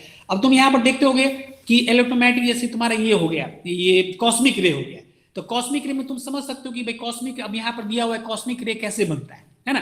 तो direct conversion of mass into energy, E equal to mc²। समझ में आ रहा है, ये E इक्वल टू mc² किसके द्वारा दिया हुआ है, ये फॉर्मूला किसके द्वारा दिया हुआ है, E इक्वल टू mc²। तुम कॉस्मिक रे देखो, कॉस्मिक रे का प्रोडक्शन कैसे होता है, किसी मास को यदि एनर्जी में कन्वर्ट कर दिया जाए, समझ रहे हो, यदि मान के चलो किसी मास को, जैसे सपोज दैट कि 1 kg ऑफ मास को यदि हम मतलब वेलोसिटी ऑफ लाइट से यहाँ से प्रोजेक्ट कर दें, तो समझ सकते हो उसमें कितना, उसमें वो हो जाए, कितना मोमेंटम होगा, समझ रहे हो। तो ये जो है ना direct conversion of mass into energy, तो मास से एनर्जी में कन्वर्सन होता है, मतलब मास होगा वो एनर्जी में कन्वर्ट हो गया। समझ में आ रहा है कि नहीं। तो कहने का मतलब हो गया कि ये जो है cosmic rays produced by direct conversion of mass into energy. E equal to mc² किसके द्वारा दिया हुआ है फॉर्मूला, बताओ, नाम सुने होंगे, ये तो बहुत पॉपुलर साइंटिस्ट के द्वारा ये चीज दिया हुआ है। इसमें मैसेज आइंस्टाइन, वेरी गुड। हाँ, तो कहने का मतलब कॉस्मिक रे का जो कैसे होता है, ये direct conversion of mass into energy. ठीक है, एक्सरे में कैसे होता है, एक्सरे प्रोडक्शन कैसे होता है, displacement of inner electrons of an atom. अब जैसे कोई भी एटम है, तो एटम में जो इनर इलेक्ट्रॉन उसमें जो डिस्प्लेसमेंट होगा ना, उसके द्वारा एक्सरे का प्रोडक्शन होता है। उसी तरह gamma ray, displacement of nucleus of atom. Gamma ray किसके द्वारा होता है, जो उसका हर एक किसी भी कोई भी एटम है तो उसमें क्या होता है, उसमें न्यूक्लियस होता है। तो वो, हाँ न्यूक्लियस होता है, तो उस न्यूक्लियस के डिस्प्लेसमेंट के द्वारा जो होगा ना, वो न्यूक्लियस जब डिस्प्लेस करेगा तो उस कंडीशन में गामा रे बनेगा। अल्ट्रावायलेट देखो, द एटॉमिक, हाँ, displacement of outer electron of atom. Ultraviolet रे क्या होता है, ये आउटर इलेक्ट्रॉन के डिस्प्लेसमेंट से इसमें यूवी रे बनता है, ठीक है। इनर इलेक्ट्रॉन के डिस्प्लेसमेंट से क्या होगा, एक्सरे बनता है, एक्सरे प्रोड्यूस होता है। तो उसी तरह आउटर इलेक्ट्रॉन के मतलब डिस्प्लेसमेंट से तुम्हारा क्या बनता है, यूवी रे का प्रोडक्शन होता है, ठीक है। विजिबल लाइट जो होता है ड्यू टू मतलब डिस्प्लेसमेंट ऑफ इंटर इलेक्ट्रॉन, अलग अलग दिया हुआ है। इंफ्रारेड रेज आईआर जो होता है वो क्या, मॉलिक्यूलर स्ट्रक्चर है ना, मॉलिक्यूलर स्ट्रक्चर के रोटेशन से जो होता है ना, मॉलिक्यूलर वाइब्रेशन।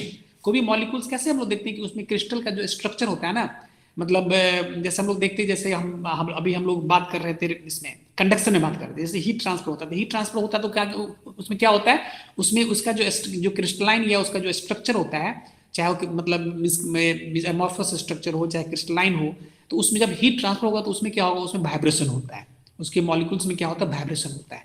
तो इस वाइब्रेशन में जो है ना की वजह से यहाँ पे इंफ्रारेड रे का प्रोडक्शन होता है, ठीक है। इस तरह रेडियो वेव में देख रहे हैं एम्पलीफाइड ऑक्सीलेशन ऑफ, हाँ, एलिमेंट्री सर्किट। तो इस तरीके से हम लोग यहाँ पर देखते हैं अलग अलग वेव के बारे में थोड़ा सा हम लोग देख लिए कि किस तरह से अलग अलग वेव का प्रोडक्शन होता है, कैसे प्रोड्यूस होता है, उसका वेवलेंथ क्या होता है, और उसमें कौन मतलब ज्यादा डेंजरस है, घातक है, किस मतलब क्यों डेंजरस का होता है वो, है ना। जिसका वेवलेंथ जितना कम होगा वो उतना हार्मफुल होगा, है कि नहीं। तो इसमें यदि जो हमारा डिस्कशन है उसमें हम लोग कह सकते हैं कि कॉस्मिक रे जो है सबसे ज्यादा वो क्या है, वो हार्मफुल है। इसके बाद एक्सरे हो गया, फिर गामा रे है, ऐसे करके यहाँ पे असेंडिंग ऑर्डर में एक न्यूमेरिकल वगैरह से पूछा गया है, तो इस ऑर्डर को याद रखोगे तो थोड़ा ठीक है, ठीक है, सुन पा रहे हो।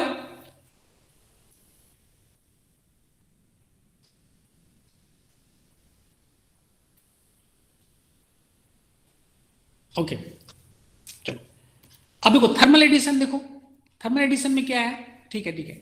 थर्मल एडिशन देखो, थर्मल एडिशन में क्या, वेवलेंथ देख लो, वेवलेंथ कहां से कहां तक वैरी करता है, 10⁻⁻⁻⁻, जिसकी कि हम लोग बोलेंगे पॉइंट 1 to 100 के बीच लाई करता है ना।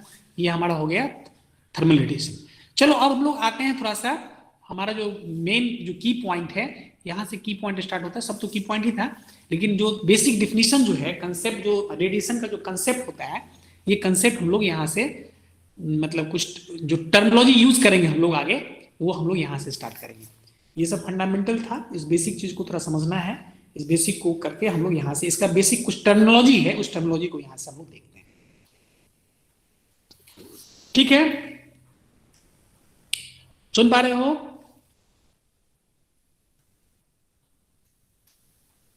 ओके, कोई वॉइस तो कोई मतलब कोई वॉइस ब्रेक तो नहीं हो रहा है ना, साउंड तो क्लियर है।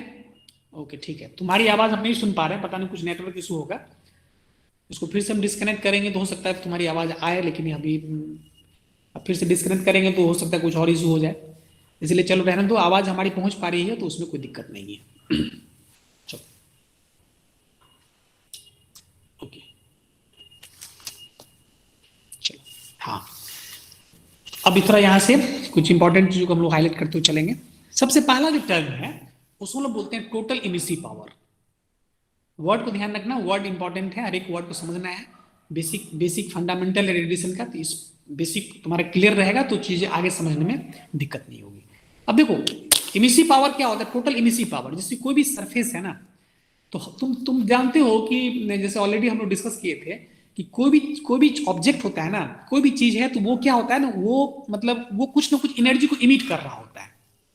कोई भी ऑब्जेक्ट है, कोई भी चीज है, यदि उसमें कुछ टेम्परेचर है, हर एक चीज का अपना अपना एक टेम्परेचर होता है, यदि पर्टिकुलर टेम्परेचर पे है तो उससे कुछ ना कुछ एनर्जी वहां से इमिट हो रहा होगा। कैसे हम लोग बोलते हैं कि हम लोग खुद बोलते हैं कि हमारा शरीर भी एक तावा की तरह है, जिसका टेम्परेचर क्या है 96 डिग्री, मतलब 96.5 डिग्री फ़ारेनहाइट मेंटेन रहता है। तो कहने मतलब ये भी अपने हमारा बॉडी भी कुछ एनर्जी यहाँ से इमिट कर रहा है, जो कि एक पर्टिकुलर टेम्परेचर पे है। तो कोई भी बॉडी या कोई भी चीज यदि if it's maintained at certain temperature, in that condition the some quantity of energy will be emitting from that surface। वो बॉडी जो है ना कुछ एनर्जी यहाँ से इमिट कर रहा होगा, तो इसी को बोलते हैं टोटल इमिसिव पावर। मतलब पावर का मतलब ये हो गया कि कोई बॉडी से कितना वो इमिशन हो रहा है, कितना वो इमिट कर सकता है। देखो तो इसमें देखो एक सिंपल इसका डिफिनीशन है, सिंपल इसका फॉर्म, इसका एक पहले डिफिनीशन समझ लो। इसका यूनिट क्या है, वाट पर मीटर स्क्वायर। कहने का मतलब ये हो गया कि पर मीटर स्क्वायर मतलब क्या हो गया, कोई भी यदि ऑब्जेक्ट है तो पर यूनिट एरिया, देखो टोटल एनर्जी इमिटेड, क्योंकि इमिसिव टोटल इमिसिव पावर है इसलिए तो total energy emitted by the surface पर unit time, energy by time क्या हो जाएगा, पावर हो जाएगा। Total energy emitted by the surface पर यूनिट टाइम, ठीक है, पर unit area in the all direction over the entire wavelength. मतलब टोटल जितना भी वेवलेंथ है ना, पूरे इंटायर वेवलेंथ रेंज में पूरे डायरेक्शन में, जैसे अब जैसे कोई बॉडी है तो बॉडी के चारों तरफ पूरे इंटायर डायरेक्शन में पर यूनिट टाइम और पर यूनिट एरिया कितना एनर्जी वो इमिट कर रहा है, this is called total emissive power. अब तुम देखो एनर्जी बाय टाइम क्या हो जाएगा, एनर्जी बाय टाइम ये तुम्हारा वाट हो जाएगा, है ना, वाट, इसीलिए इसका यूनिट क्या हो गया, वाट पर मीटर स्क्वायर। तो टोटल इमिसिव पावर क्या हो गया, this is basically this quantity defines the total energy emitted by the surface पर unit time per unit area, समझो इसको, पर unit time per unit area in the all direction over entire wavelength range. मतलब पूरे complete entire wavelength range में कोई भी body एक सेकेंड में पर यूनिट एरिया से जितना एनर्जी को इमिट कर रहा होगा वो क्या हो जाएगा, उसको हम लोग टोटल इमिसिव पावर बोलते हैं। जैसे सपोज है तुम्हारा बॉडी है, तुम्हारे बॉडी के पर यूनिट एरिया से एक सेकेंड में कितना एनर्जी वो इमिट कर रहा है पूरे डायरेक्शन में, इंटायर डायरेक्शन में, over the entire wavelength, this is called total emissive power. तो this is the first definition, total emissive power. Clear है, समझ पा रहे हो?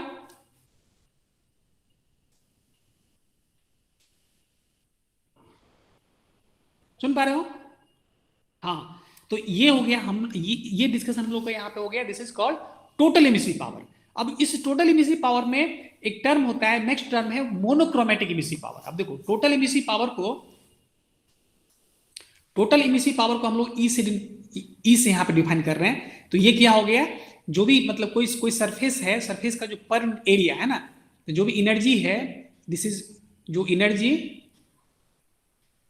पर unit time per unit area, और ये क्या है, इंटायर वेवलेंथ के लिए, है ना, पूरे इंटायर वेवलेंथ के लिए। अब यहां पे हम लोग देख रहे हैं, यहां पे हम लोग क्या निकालना है, मोनोक्रोमेटिक। जैसे मोनोक्रोमेटिक लग जाएगा ना, ये पर्टिकुलर वेवलेंथ के लिए हो जाएगा, क्योंकि यहां पे हमारा टोटल इमिसिव पावर में क्या है कि ओवर इंटायर वेवलेंथ, ये सारी वेवलेंथ के लिए है। लेकिन ये मोनोक्रोमेटिक इमिसिव पावर में क्या हो जाएगा, पर्टिकुलर वेवलेंथ के लिए, ये पर्टिकुलर वेवलेंथ का कितना एनर्जी वो इमिट कर रहा है। बात समझ में आ रही है? देखो इमिसिव पावर मोनोक्रोमेटिक मतलब क्या हो गया, इसको हम लोग ई लैम्डा से नोट करेंगे, ई लैम्डा से यहां पे नोट करेंगे। और ये क्या हो जाएगा, ये क्या हो गया, पर्टिकुलर वेवलेंथ के लिए, मतलब emissive power corresponding to particular wavelength. तो कहने का मतलब क्या हो गया कि यदि हमको ई लैम्डा निकालना है तो ई लैम्डा में क्या हो जाएगा, जो energy energy per unit time per unit area for particular wavelength, किसी पर्टिकुलर वेवलेंथ। तो वेवलेंथ का यहाँ पे यदि हम यहाँ पर देख लें, मींस यूनिट यदि हम लोग देख लें तो यूनिट क्या हो जाएगा, ये यूनिट भी इसका मीटर हो जाता है। तो कहने का मतलब ये हो जाएगा कि एरिया का यूनिट क्या होगा, मीटर स्क्वायर हो जाएगा। तो इसका यूनिट क्या हो जाएगा, एनर्जी बाय टाइम क्या हो जाएगा, वाट हो जाएगा, वाट पर मीटर क्यूब। अरे चूंकि ये क्या है, पर्टिकुलर वेवलेंथ के लिए है कि नहीं। और यहां पर टोटल इमिसिव पावर में क्या था, इंटायर वेवलेंथ के लिए था।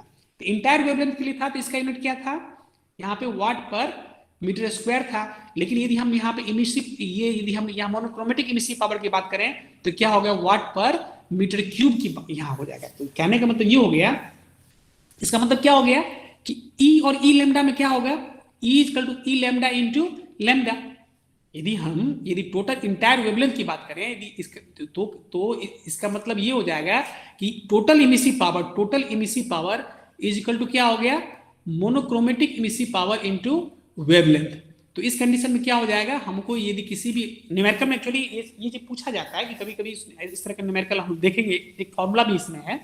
तो यहाँ पे यदि मोनोक्रोमेटिक इमिसिव पावर दिया हुआ है और पर्टिकुलर मतलब, और इस केस में यदि हमको लैम्डा का वैल्यू यदि यहाँ पर क्वेश्चन में दिया हुआ है, तो इस कंडीशन में हम लोग टोटल इमिसिव पावर के वैल्यू हम लोग यहाँ से निकाल सकते हैं। तो बेसिकली क्या हो जाएगा, टोटल इमिसिव पावर क्या होगा, एक कंप्लीट ओवर इंटायर वेवलेंथ के लिए होता है। फंडामेंटल बेसिक चीज को समझना है। देखिए कुछ चीजें यहाँ पर कॉमन है, लेकिन डिफरेंस क्या हो रहा है कि टोटल इमिसिव पावर में क्या हो जाएगा, ओवर इंटायर वेवलेंथ होगा, लेकिन वही मतलब मोनोक्रोमेटिक में क्या हो जाएगा, पर्टिकुलर वेवलेंथ के लिए हो जाएगा। तो जैसे पर्टिकुलर वेवलेंथ के लिए हो जाएगा तो उस कंडीशन में क्या हो जाएगा, वो उस मतलब जो है उसके यूनिट में जो है वो एक वेवलेंथ से हम लोग वहां से जिस वेवलेंथ की बात कर रहे हैं उससे वहां पे हमको उसको डिवाइड कर देना है। तो इस कंडीशन में क्या हो जाएगा, ई लैम्डा का यूनिट क्या हो जाएगा, वाट पर मीटर क्यूब। ठीक है, समझ पा रहे हो?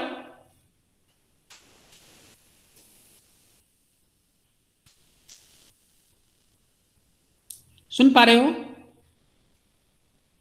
यस। तो हाँ, तो यहां पे हम लोग यदि देखें तो यदि हमको ई का वैल्यू निकालना है तो ई क्या हो जाएगा, ई क्या हो जाएगा, यदि हमको ई लैम्डा, यदि हमको लैम्डा का फंक्शन दिया हुआ, suppose that E lambda is equal to, suppose that E lambda is equal to C1 lambda square plus C2 lambda, ऐसा दिया हुआ है। तो इस कंडीशन में यदि हमको ई निकालना हो तो क्या होगा, ई लैम्डा इंटू डी लैम्डा, है ना। तो क्या हो जाएगा, C1 lambda square plus C2 lambda, और लैम्डा का वैल्यू कहां से कहां तक होगा, किसी मतलब पर्टिकुलर, सपोज दैट लैम्डा 1 से लैम्डा 2 तक जाएगा। तो इसको हम लोग क्या करना है, इसको इंटीग्रेट करके इसके वैल्यू यहां पे हम लोग पुट कर देंगे। तो इस तरीके से ई क्या हो जाएगा, ई लैम्डा डी लैम्डा, इसका बेसिक फॉर्मूला हो गया, इसको तुमको न्यूमेरिकल में हम लोग यूज करेंगे। ठीक है, ई क्या हो गया, टोटल इमिसिव पावर हो गया, टोटल इमिसिव पावर हो गया, और ई लैम्डा क्या है, मोनोक्रोमेटिक इमिसिव पावर हो गया। समझ पा रहे हो ना, ये चीज समझ में इसी को समझना है। टोटल इमिसिव पावर ई का यूनिट क्या है, वाट पर मीटर स्क्वायर है, और लेकिन ये मोनोक्रोमेटिक इमिसिव पावर क्या होगा, वाट पर मीटर क्यूब। क्यों, क्योंकि ये पर्टिकुलर वेवलेंथ की हम लोग बात कर रहे हैं। ये क्या है, ये टोटल इंटायर वेवलेंथ की बात कर रहे हैं, लेकिन यहाँ पे क्या हो गया, पर्टिकुलर वेवलेंथ की बात कर रहे हैं, इसीलिए यहाँ पे हम लोग इस तरीके से इसको यूज कर रहे हैं। क्लियर है, समझ पा रहे हो?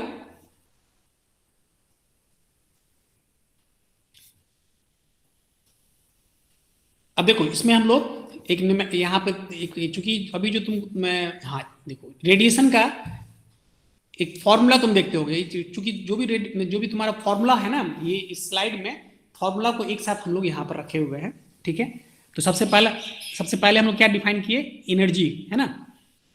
मैक्स प्लैंक के द्वारा जो यहाँ पे आया वो क्या था, E equal to H nu था, और वेव थ्योरी के द्वारा जो आया ई क्या, H nu S C naught by lambda. Already इसको हम लोग देख चुके हैं। जो फॉर्मूला तुमको यूजफुल है वो यहाँ फॉर्मूला का एक कलेक्शन यहाँ पे किया हुआ है, ताकि तुमको क्या है, तुमको रिवीजन करने में आसानी होगी, है ना।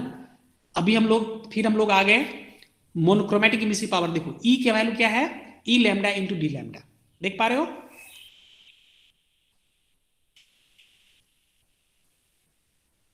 देख पा रहे हो?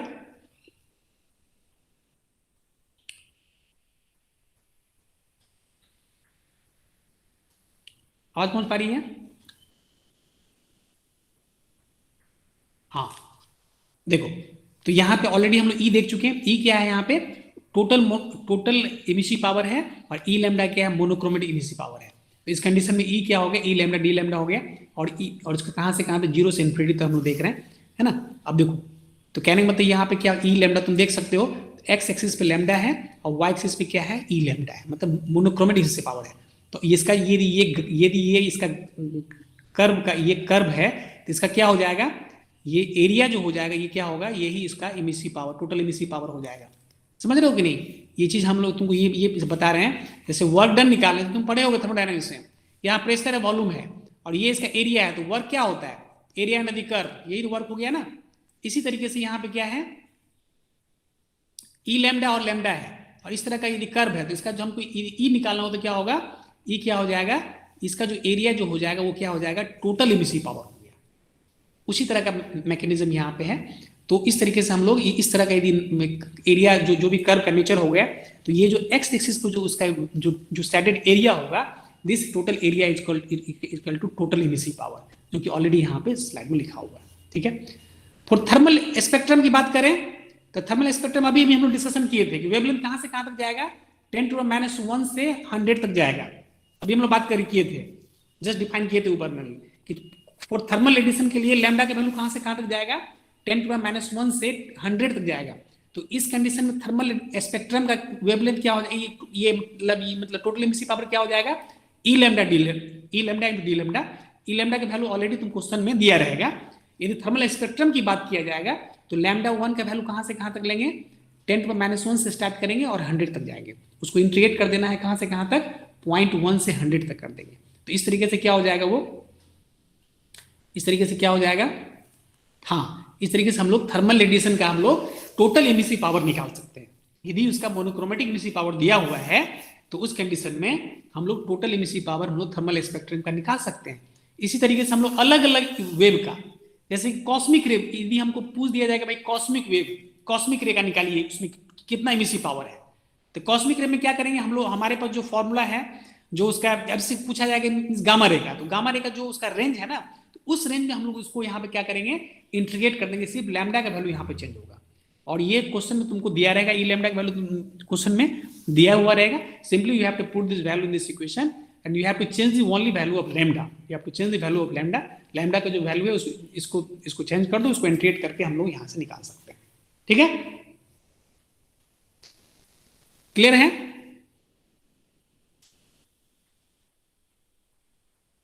इंटरेस्टिंग है पूरा न्यूमेरिकल का, तुम देखोगे इसका भी एक अलग उसका वो है, बहुत इजी है चीजें समझ, फंडामेंटल पर ग्रिप होना चाहिए। हम हमेशा बोलते हैं कि चीजों को पहले अच्छे से समझो, कोई भी चीज को बेसिक से उठाओगे ना, एकदम क्या बोलते हैं, एकदम बेसिक मतलब बेसिक, चीजों को बहुत बेसिक से समझोगे तो चीजें फिर आगे जो थोड़ा सा कम्प्लेक्सिटी, थोड़ा सा कम्प्लेक्स में जो हम लोग बढ़ते हैं तो वो बेसिक्स क्लियर होगा तो कम्प्लेक्स चीज में दिक्कत नहीं होगी। इसीलिए पहले फंडामेंटल को पहले क्लियर करना होता है, तो फंडामेंटल को पहले समझना होता है। अब तुम देखो सपोज दैट कि इस फिगर में देखो ये कर्व का नेचर दिया हुआ है ना, तो अब इसका क्या हो जाएगा, ये ई लैम्डा एक्स एक्सिस पे लैम्डा है और वाई एक्सिस पे क्या है, ई लैम्डा है। अब इसको हमको निकालना है यहाँ पे, मतलब इसका टोटल एमिसिव पावर निकालना है, तो क्या होगा, तो इसका जो एरिया अंडर द कर्व, ये टोटल एरिया जो हो जाएगा वो क्या हो जाएगा, ये इसका क्या हो जाएगा, ये टोटल एमिसिव पावर हो जाएगा। तो ये एरिया क्या हो गया, एरिया में क्या हो जाएगा, ये तुम्हारा एरिया ऑफ दिस पॉलीगॉन, तो यहाँ पे क्या हो जाएगा, मतलब हाँ 1/2, इसका एरिया क्या होगा 1/2 लेंथ ऑफ दिस साइड। तो इस साइड का लेंथ क्या है, ये let us suppose this side E lambda 1, तो ई लैम्डा 1, इस साइड का लेंथ यदि ई लैम्डा 2 है, ई लैम्डा 2 है तो E lambda 2 into side of this one, तो ये यहाँ पर लैम्डा 2 है और यहाँ पर लैम्डा 1 है। तो कहने का मतलब ये हो गया कि ये क्या हो जाएगा, लैम्डा 2 माइनस लैम्डा 1। तो यही फॉर्मूला यहाँ दिया हुआ है, ई टोटल एमिसिव पावर क्या हो जाएगा 1/2 ई लैम्डा 1 प्लस ई लैम्डा 2। यदि तुमको समझने में दिक्कत हो रही है तो इसको हम यहाँ पर देखते हैं, लैम्डा, ठीक है, इसका एरिया निकालना है, ये एरिया हो जाएगा। एरिया मतलब क्या, एरिया ऑफ दिस टोटल, तो कहने मतलब क्या होगा, इस this length is E lambda 1, this length is, ये लेंथ क्या है यहाँ पे ई लैम्डा 2 है, और हेयर लैम्डा 1 और दिस इज लैम्डा 2, तो क्या हो जाएगा टोटल एमिसिव पावर क्या हो जाएगा 1/2 length of this side E lambda 1, length of this side E lambda 2 into lambda 2 minus lambda 1। तो ये क्या हो जाएगा टोटल, तो ये जस्ट हम लोग यहाँ पर देख रहे हैं, इस तरह से हम लोग यहाँ पे इसमें देख लिए। तो हम लोग यहाँ पे कुल मिला के यही देखा। अब देखो, अब सिलेक्टिव एंड डिस्क्रीट रेडिएशन, अब इसमें देख लो अलग अलग पैटर्न में है, जैसे ई लैम्डा और लैम्डा है, ठीक है। अब देखो यहाँ पे क्या हो रहा है, ई लैम्डा 1, ई लैम्डा 1 का जो है ना, ये वेवलेंथ कहाँ से कहाँ तक जा रहा है, लैम्डा 1 से लैम्डा 2 तक जा रहा है। फिर ई लैम्डा 2 जो मोनोक्रोमेटिक एमिसिव पावर कहाँ से कहाँ तक है, लैम्डा 3 टू लैम्डा 4 है। क्योंकि हम लोग क्या, मोनोक्रोमेटिक एमिसिव पावर क्या होता है, एक सर्टेन वेवलेंथ के लिए होता है, पर्टिकुलर वेवलेंथ के लिए होता है। ई लैम्डा 3 किसके लिए है, यहाँ पे लैम्डा 5 से लैम्डा 6 तक है। तो टोटल एमिसिव पावर निकालना है कहाँ से, 0 से इन्फिनिटी तक। तो क्या करना होगा, इसके लिए ई लैम्डा 1, ये तुम्हारा ई लैम्डा 1 है, तो ई लैम्डा 1 तो क्या होगा, ये इसके अंदर जो एरिया होगा, तो दिस इज एरिया, तो क्या होगा, this is this area of this rectangle. तो E lambda 1 into lambda 2 minus lambda 1, तो E lambda 1 into lambda 2 minus lambda 1। फिर हम लोग इस पे आएंगे, लैम्डा 3 तो लैम्डा 4 में आ जाएंगे, तो फिर इसका जो एरिया होगा, तो एरिया क्या होगा, ई लैम्डा 2 है तो E lambda 2 this length side into lambda 4 minus lambda 3 plus E lambda 3 into lambda 6 minus lambda 5। ऐसे करके जो भी एरिया होगा सबको हम लोग ऐड कर लेंगे, हमारा टोटल एमिसिव पावर निकल जाएगा। क्लियर है, समझ पा रहे हो?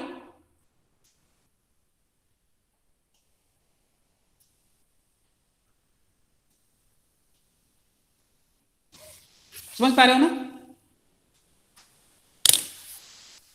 हाँ, तो यहाँ पे टोटल इमिसिव पावर मतलब क्या हो गया कि टोटल इमिसिव पावर मतलब total energy emitted by the surface पर unit area per unit time over entire wavelength. ध्यान ये रखना है कि पूरा कंप्लीट इंटायर वेवलेंथ के लिए जब हम बात करेंगे तो वहां पर टोटल इमिसिव पावर हो जाएगा, लेकिन पर्टिकुलर वेवलेंथ की बात करेंगे तो वहां पे क्या हो जाएगा, वो मोनोक्रोमेटिक इमिसिव पावर हो जाएगा।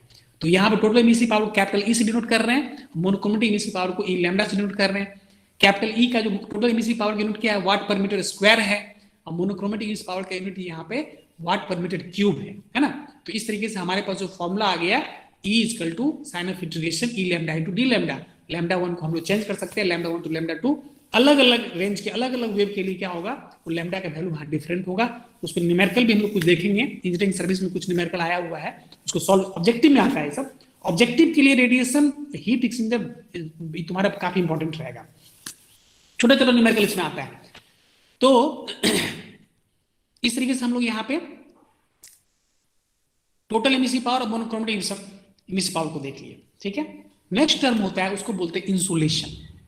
इसको क्या बोलते हैं, इंसुलेशन और इरेडिएशन। इंसुलेशन और इरेडिएशन इसको हम लोग कैपिटल जी से नोट करते हैं। इंसुलेशन याद रखना है, इंसुलेशन एंड इरेडिएशन, इसको इंसिडेंट एनर्जी बोलते हैं।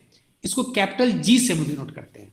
किससे नोट करेंगे, कैपिटल जी से। देखो कैपिटल जी, अब देखो इसमें क्या होता है ना, अब देखो सिंपल है, चीजों को समझ लो। इमिसिव पावर में क्या हो गया, जो एनर्जी इमिट हो रहा है, जैसे कोई बॉडी एक पर्टिकुलर टेम्परेचर टी, यदि कोई बॉडी यदि पर्टिकुलर टेम्परेचर टी पे है तो उससे कितना एनर्जी इमिट हो रहा है। अब जैसे कि यहाँ पर हम बैठे हुए हैं तो यहाँ बहुत सारे वेव, बहुत सारे सोर्सेस क्या और एनर्जी हमारे बॉडी पे फॉल हो रहा है।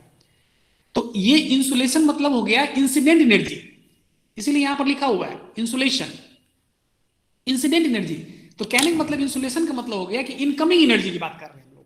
यदि हम इंसुलेशन की बात करेंगे, इरेडिएशन की बात करेंगे, तो वहां पे क्या हम लोग देखना, हमको देखना होगा कितना एनर्जी इंसिडेंट हो रहा है हमारे बॉडी पे, कितना मतलब जो whatever energy is falling on our body per unit time per unit area over entire wavelength.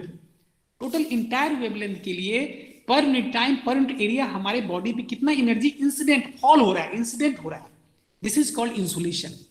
तो कहने का मतलब ये हो गया कि तुम देखो, तो यहाँ इंसुलेशन क्या हो गया, टोटल एनर्जी इंसिडेंट, याद रखना है, total energy incident on the surface पर unit time per unit area from all direction. चारों तरफ से जो भी एनर्जी हमारे बॉडी पे जो हमारे बॉडी पे स्ट्राइक कर रहा है, पर unit time per unit area के लिए जो बॉडी यहाँ पे स्ट्राइक कर रहा है, ओवर इंटायर वेवलेंथ, ध्यान ये रखना है, over entire wave complete wavelength के लिए हमारी बॉडी पे जितना भी energy per unit time per unit area चारों तरफ से फ्रॉम इंटायर ऑल डायरेक्शन से whatever energy is falling on our body, this is called insulation. इसको हम लोग क्या बोलते हैं, इंसुलेशन बोलते हैं।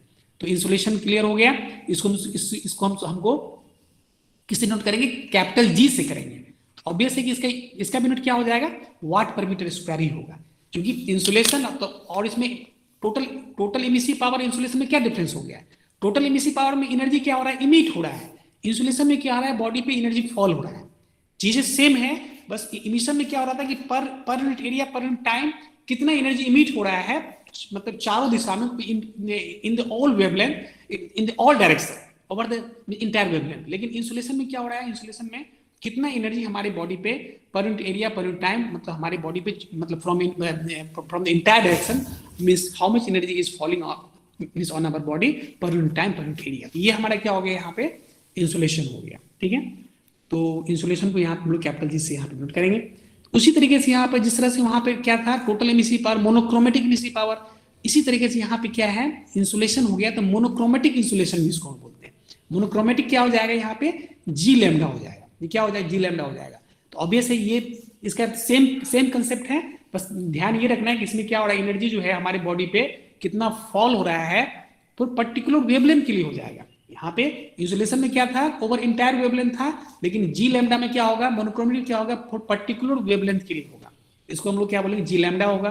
तो जी लैम्डा इज इक्वल टू वाट पर मीटर क्यूब, इसका यूनिट क्या हो जाएगा, वाट पर। सेम कंसेप्ट है, बस डिफरेंस इतना ही है कि टोटल इमिसिव पावर में एनर्जी वहां पे इमिट कर रहा था और इंसुलेशन में एनर्जी यहाँ पे फॉल हो रहा है, बाद में कंसेप्ट सेम है।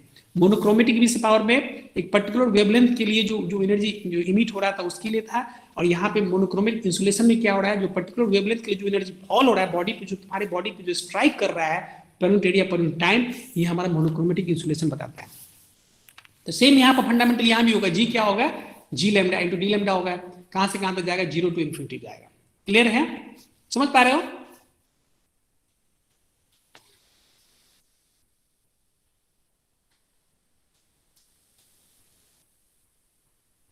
यस, सिंपल चीज है, फंडामेंटल बहुत बेसिक क्लियर ये है। तुम इस स्लाइड को तुम जो है इसको हम डाल देंगे ग्रुप में, इसको अपने क्लास नोट में तुम अपडेट कर लेना। चीजें बहुत सिंपल है, एक बार उसको लिख लोगे तो अच्छे से क्लियर हो जाएगा। ठीक है, थर्ड टर्म जो है उसको हम लोग बोलते हैं रेडियोसिटी। तो हमारे पास कितना टर्म आ गया हमारे पास, हाँ हमारे पास पहले आया total emissive power, monochromatic emissive power, insulation, monochromatic insulation. अब रेडियोसिटी की बात कर रहे हैं। तो रेडियोसिटी में क्या होता है, दोनों को हम कंबाइन कर देंगे। हाँ, जब दोनों को हम कंबाइन कर देंगे तो क्या हो जाएगा, रेडियोसिटी हो जाएगा। कंबाइन कर देंगे मतलब क्या, अब जैसे तुम्हारी बॉडी पे क्या हो रहा है, अब सपोज तुम्हारा बॉडी है, तुम्हारे बॉडी पे कुछ एनर्जी तुम इमिट भी कर रहे हो और कुछ एनर्जी तुम्हारे बॉडी पे स्ट्राइक भी कर रहा है ना। सपोज कोई बॉडी है तो एक्चुअल प्रैक्टिस में क्या हो रहा होगा, एक्चुअल प्रैक्टिस में क्या होता है, कुछ बॉडी जो है कुछ एनर्जी इमिट कर रहा है, कुछ बॉडी मतलब अब कोई बॉडी है उससे एनर्जी जो इमिट हो रहा है तो वो तुम्हारे बॉडी पे स्ट्राइक कर रहा है ना। तो कुछ कहने का मतलब ये है कि कोई सरफेस है तो कुछ यहाँ पे इमिशन हो रहा है और कुछ यहाँ पे बॉडी पे एनर्जी जो है इस पे स्ट्राइक कर रहा होगा। तो ये इमिशन क्या है, इसका ओरिजिनल इमिशन, इस बॉडी का टेम्परेचर यदि T है तो इसकी वजह से जो इमिशन हो रहा है उसको हम लोग क्या बोल रहे हैं, E बोल रहे हैं। जो एनर्जी यहाँ इमिट हो रहा है इसको क्या बोल रहे हैं, टोटल इमिसिव पावर बोल रहे हैं। और ये क्या हो गया, ये बॉडी जो रिफ्लेक्ट होकर जो बॉडी हमारे बॉडी पे स्ट्राइक कर रहा है, तो इसमें क्या होगा, ये जो है तो इसमें क्या होगा, इसमें ये तो यहाँ पे स्ट्राइक किया, तो स्ट्राइक करने के बाद क्या होगा, यहाँ पे कुछ एनर्जी यहाँ पे एब्जॉर्ब हो जाएगा और कुछ यहाँ से ये रिफ्लेक्ट हो जाएगा। समझ रहे हो कि नहीं समझ रहे हो? यदि कोई बॉडी है यहाँ पे ये कुछ यहाँ पे स्ट्राइक किया तो कुछ यहाँ पे एब्जॉर्ब होगा, एब्जॉर्ब होने के बाद कुछ यहाँ पे कुछ पार्ट यहाँ से रिफ्लेक्ट हो जाएगा। समझ रहे हो? तो कहने मतलब जो रेडियोसिटी जो हो जाएगा, तो अब यहाँ पे एक चीज हमको मतलब देखना है, रेडियोसिटी क्या, जे क्या हो जाएगा, रेडियोसिटी को हम लोग यहाँ पे जे से डिनोट करते हैं। रेडियोसिटी क्या हो गया, this is the summation of total emissive power plus जो बॉडी यहाँ पे जो रिफ्लेक्ट कर रहा है, रो जी। तो रो जी मतलब क्या, रो क्या हो गया यहाँ पे रिफ्लेक्टिविटी है और जी क्या है यहाँ पे इंसुलेशन है। जी क्या है, इंसुलेशन। इंसुलेशन मतलब जो भी टोटल एनर्जी जो बॉडी पे आ रहा है, जो एनर्जी जो बॉडी पे फॉल हो रहा है, this is called ji. Already हम लोग देख चुके हैं कि कितना टोटल एनर्जी जो हमारे बॉडी पे स्ट्राइक कर रहा है, इंसिडेंट हो रहा है। और इसको रो से मल्टीप्लाई क्यों किए, क्योंकि रो रिफ्लेक्टिविटी है। कहने का मतलब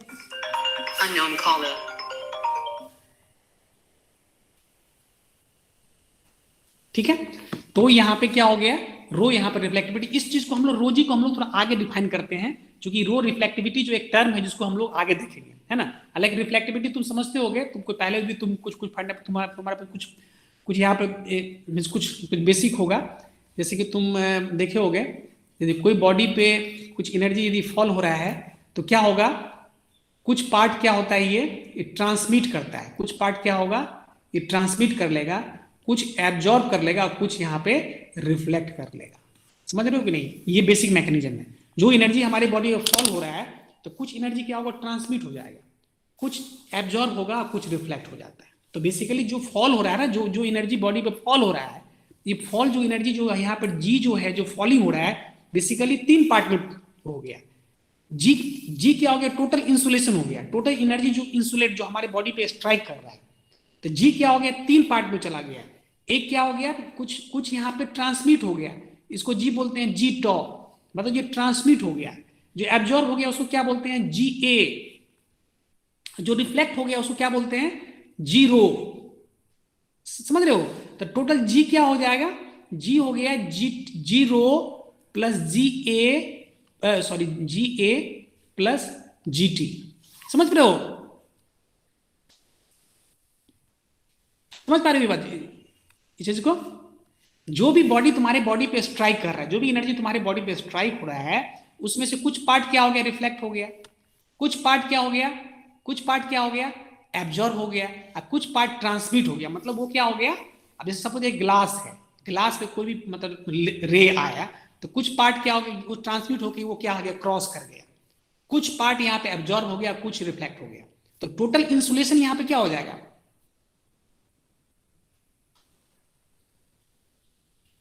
हाँ, तो यहां पे क्या हो जाएगा, 0 प्लस ये जी क्या हो जाएगा, 0 प्लस GA प्लस GT। तो अब इसी को देखो, अब यहां पे क्या है, एक टर्म आता है कि यहां पे हम लोग रो की बात कर रहे हैं ना, रिफ्लेक्टिविटी की बात कर रहे हैं, रिफ्लेक्टिविटी रो की बात कर रहे हैं। इसी रिफ्लेक्टिविटी रो जो होता है क्या होता है, 0/G। रिफ्लेक्टिविटी क्या हो जाएगा, जो पार्ट यहां से रिफ्लेक्ट हो गया एंड टोटल जो एनर्जी जो आया, जो इनकमिंग हुआ, इस रेशियो को हम लोग क्या बोलते हैं, रिफ्लेक्टिविटी बोलते हैं। इसको क्या बोलते हैं, रिफ्लेक्टिविटी। तो कहने का मतलब ये हो गया, तो इसको थोड़ा डिफाइनिंग कर लेते हैं टर्म को। तो ये टोटल जी हो गया, 0 एब्जॉर्ब हो गया, GA, और जो ट्रांसमिट हो गया G टॉ। तो रो क्या हो जाएगा, 0/G। ये क्या हो गया, इसको हम लोग क्या बोलेंगे, दिस इज कॉल्ड रिफ्लेक्टिविटी। अब नेक्स्ट टर्म होगा उसको बोलेंगे एब्जॉर्प्टिविटी।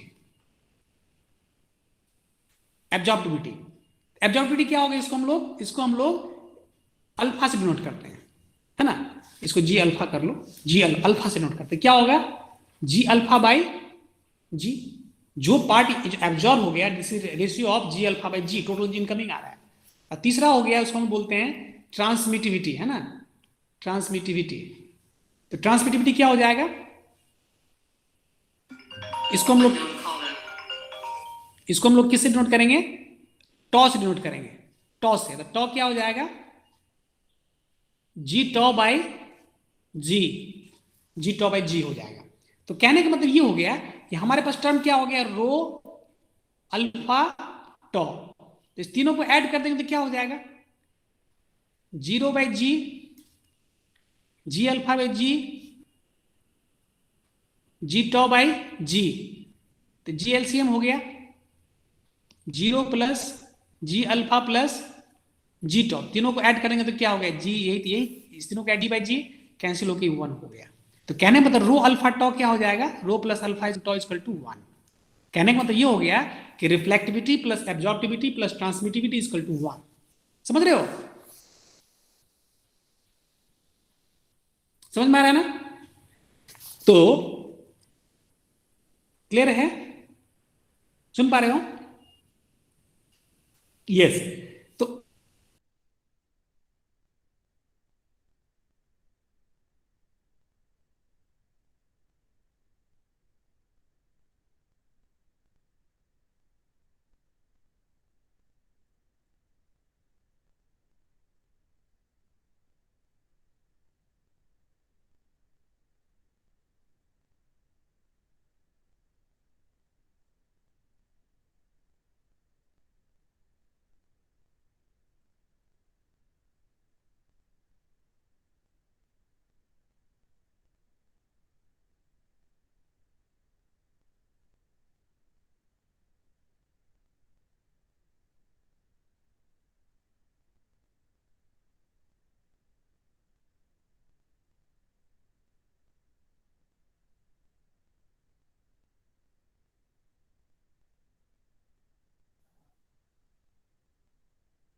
सर साउंड नहीं आ रहा है सर।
देखो आ रही है आवाज? Yes sir.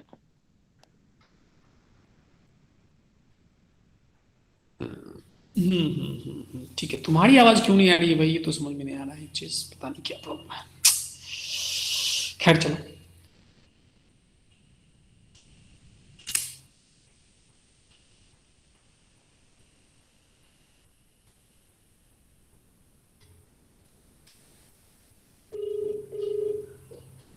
जी सर। आ रही है आवाज? Yes sir, yes sir. अच्छा ठीक है, अब एक चीज बताओ। Yes sir. हाँ ठीक है ठीक है, आज के लिए इनफ है, लेकिन तुम थोड़ा हम देखते हैं, एक्चुअली कुछ लड़के बोल रहे हैं कि आज के लिए इनफ है। नहीं, हम एक थोड़ा सा पीछे कहाँ से वो हुआ था उसको हम थोड़ा रिकैप कर लेते हैं। अभी इसको एक्चुअली पीछे से जो चीज छूट गया है ना, वो आखिर कहाँ से आवाज नहीं आ रही, थोड़ा इसको हम देख लेते हैं ताकि पता चलेगा ना कि आखिर कहाँ तक तुम लोग उसको फॉलो किए हो। एक चीज देख लेना चाह रहे हैं। अच्छा, ये रेडियोसिटी जो था यहाँ तक की था रेडियोसिटी। Yes sir, yes. ये J Yes, equal sir. To E plus रोजी तक क्लियर था। Yes sir. Yes yes sir. ये रिफ्लेक्टिविटी जो यस सर, जहाँ से सर आपका लेफ्ट हुआ था ना सर, उसके बाद से नहीं तो अब कहाँ से लेफ्ट हुआ ये हमको एग्जैक्ट बताओ कि जे इक्वल टू सर, ये यही- जो फॉर्मूला। ये सर रोजी वाला सर आप एक्सप्लेन कर रहे थे, वहीं से हुआ था। ठीक है, तो बहुत पहले नहीं हुआ था। Yes sir. अच्छा, तो ये जो है अच्छा, ये जो रिफ्लेक्टिविटी का जो हम लोग यहाँ पर डिफाइन कर रहे थे। हेलो। Yes sir. ये जो अलग अलग जो इसमें हम लोग दिखा रहे थे, रो अल्फा टॉ के बारे में बता रहे थे, ये यस सर, ये वाला सर ठीक है, यहाँ पर हम लोग डिफाइन किए थे, फिर एब्जॉर्बिविटी निकाले थे, फिर वन जो निकाले हैं सर, यहाँ तक पूरा हुआ है। ओके, वन निकाले जो। ठीक है ठीक है ठीक, चलो यहाँ तक हो गया तो ठीक ही है, तब तो कोई दिक्कत नहीं है। यहाँ वन तक हुआ है सर, इसके बाद जस्ट लेफ्ट हो गया। हाँ चलो तो ठीक है, तो बस हम लोग बस इसी को समराइज कर लेते हैं। तो हाँ, तो जे इजकल टू, चलो ठीक है, जे इजकल टू ई प्लस रोजी यहाँ पे हो गया, तो कहने मतलब यहाँ पे इस फॉर्मूला में रो का मतलब यहाँ पे होप्स हो कि तुमको रो का मतलब समझ में आ गया होगा। तो रो जी का वैल्यू यहाँ पे क्या हो जाएगा, रो जी का वैल्यू यहाँ पे क्या हो जाएगा, रो क्या है यहाँ पे 0/g है ना, तो यहाँ पे रो जी का वैल्यू क्या हो जाएगा 0, है कि नहीं। तो यहाँ पे क्या हो गया, फाइनली क्या हो गया, J equal to E plus rho G, है ना। तो रो जी क्या हो गया यहाँ पे, जो यहाँ पर रिफ्लेक्ट हो गया। कहने का मतलब है कि एक बॉडी का अपना ओरिजिनल एमिशन है, और जो यहाँ जो एनर्जी यहाँ पे इंसिडेंट हो रहा है ना, इसमें कितना पार्ट यहाँ पर रिफ्लेक्ट कर गया, इसको हम लोग 0 बोल रहे हैं, है ना। तो ये this is equal to total, this is the summation of E plus rho G, मतलब जो पार्ट यहाँ से रिफ्लेक्ट कर गया, इसको हम लोग क्या बोल रहे हैं, रेडियोसिटी बोल रहे हैं, है ना। तो रेडियोसिटी का यहाँ पर डिफिनेशन क्लियर हो कि total energy, original emission plus reflected emission. Original emission क्या हो गया, कैपिटल E हो गया, रिफ्लेक्टेड एमिशन क्या हो गया, रो जी हो गया। दोनों को जब ऐड कर देंगे, दिस इज पर unit time per unit area in the all direction over the entire wavelength, मतलब ओवर इंटायर वेवलेंथ जो होगा ये क्या हो जाएगा, रेडियोसिटी हो जाएगा, और इसका यूनिट क्या होगा, वाट पर मीटर स्क्वायर हो जाएगा। उसी तरह मोनोक्रोमेटिक की बात कर रहे थे हम लोग, मोनोक्रोमेटिक में क्या हो जाएगा, J लैम्डा हो जाएगा, और इसका क्या होगा, इसमें जो इसका वेवलेंथ, इसका मतलब इसका यूनिट क्या हो जाएगा, वाट पर मीटर क्यूब हो जाएगा। और J इक्वल टू क्या होगा, J लैम्डा, यहाँ D लैम्डा 0 से इन्फिनिटी तब यहाँ पर लेंगे, और इस तरह से हम यहाँ पर ये कर लिए। तो फाइनली देखो इसमें जो है हम लोग रिफ्लेक्टिविटी इस टर्म को भी डिफाइन कर लिए हैं, G equal to 0 plus G alpha plus G tau, और यहाँ से rho plus alpha tau equal to 1, इस चीज को भी हम लोग देख चुके हैं। तो कल जो है मतलब जो नेक्स्ट क्लास में हम लोग यहाँ से आगे बढ़ेंगे, ठीक है। आवाज सुन पा रहे हो? Yes sir, yes sir. हाँ, तो आज के लेसन में हम लोग का डिस्कशन जो है, हम लोग जो फाइनली आज के लेसन में क्या था, हम लोग सबसे पहले हम लोग देखे कि मतलब जो रेडिएशन थ्योरी, दो थ्योरी था, एक था क्या, वेव थ्योरी, और दूसरा था Max Planck theory and wave theory. पहला चीज हम लोग ये देख लिए, ठीक है। जो मिस प्लैंक थ्योरी था वो जो है मिस क्वांटम थ्योरी जो है वो मैक्स प्लैंक के द्वारा दिया गया था, और वेव थ्योरी मैक्सवेल के द्वारा दिया गया। तो उस दोनों को हम लोग देखें, फिर हम लोग देखे अलग अलग टाइप का रेडिएशन देखे, अलग अलग तरह का उसमें रे होता है, उस रे का वेवलेंथ क्या होता है ना। कॉस्मिक से स्टार्ट किए थे और हम लोग रेडियो वेव तक आए थे, उसमें अलग अलग उसका वेवलेंथ देखे। उस वेवलेंथ के आधार पर हम लोग ये भी देख पाए, मतलब समझ पाए कि उसमें कौन रे जो है मतलब डेंजरस है, मतलब एक मतलब यदि मतलब इसका मीन्स वेवलेंथ के साथ उसका क्या इंटर रिलेशनशिप है। वेवलेंथ जितना मतलब कम होगा वो उतना ही वो हार्मफुल होगा, है कि नहीं। तो हम लोग इसमें ये देखें कि वेवलेंथ का क्या उसमें ऑर्डर है, और वो पर्टिकुलर जो रे है वो कैसे प्रोड्यूस होता है, इसके बारे में हम लोग देखें। फिर हम लोग कुछ बेसिक टर्मिनोलॉजी में जो टोटल इमिसिव पावर को देखें, फिर मोनोक्रोमेटिक इमिसिव पावर को देखें, इंसुलेशन को देखें, मोनोक्रोमेटिक इंसुलेशन को देखें, और इस रेडियोसिटी को देखें, और मोनोक्रोमेटिक रेडियोसिटी को देखें। इसके साथ साथ हम लोग यहाँ पे रिफ्लेक्टिविटी, एब्जॉर्प्टिविटी और ट्रांसमिटिविटी को डिफाइन किए, और इसको तीनों के बीच एक रिलेशनशिप आया जिसमें हम लोग देखे reflectivity plus absorptivity plus transmittivity को हम ऐड करेंगे तो इसका क्या वैल्यू क्या हो जाएगा, वो 1 हो जाएगा। तो फाइनली हमारा डिस्कशन जो आज जो हम लोग का जो क्लास आज हुआ, इसमें हम लोग इतने सारी चीजों को हम लोग इसको देखें, ठीक है।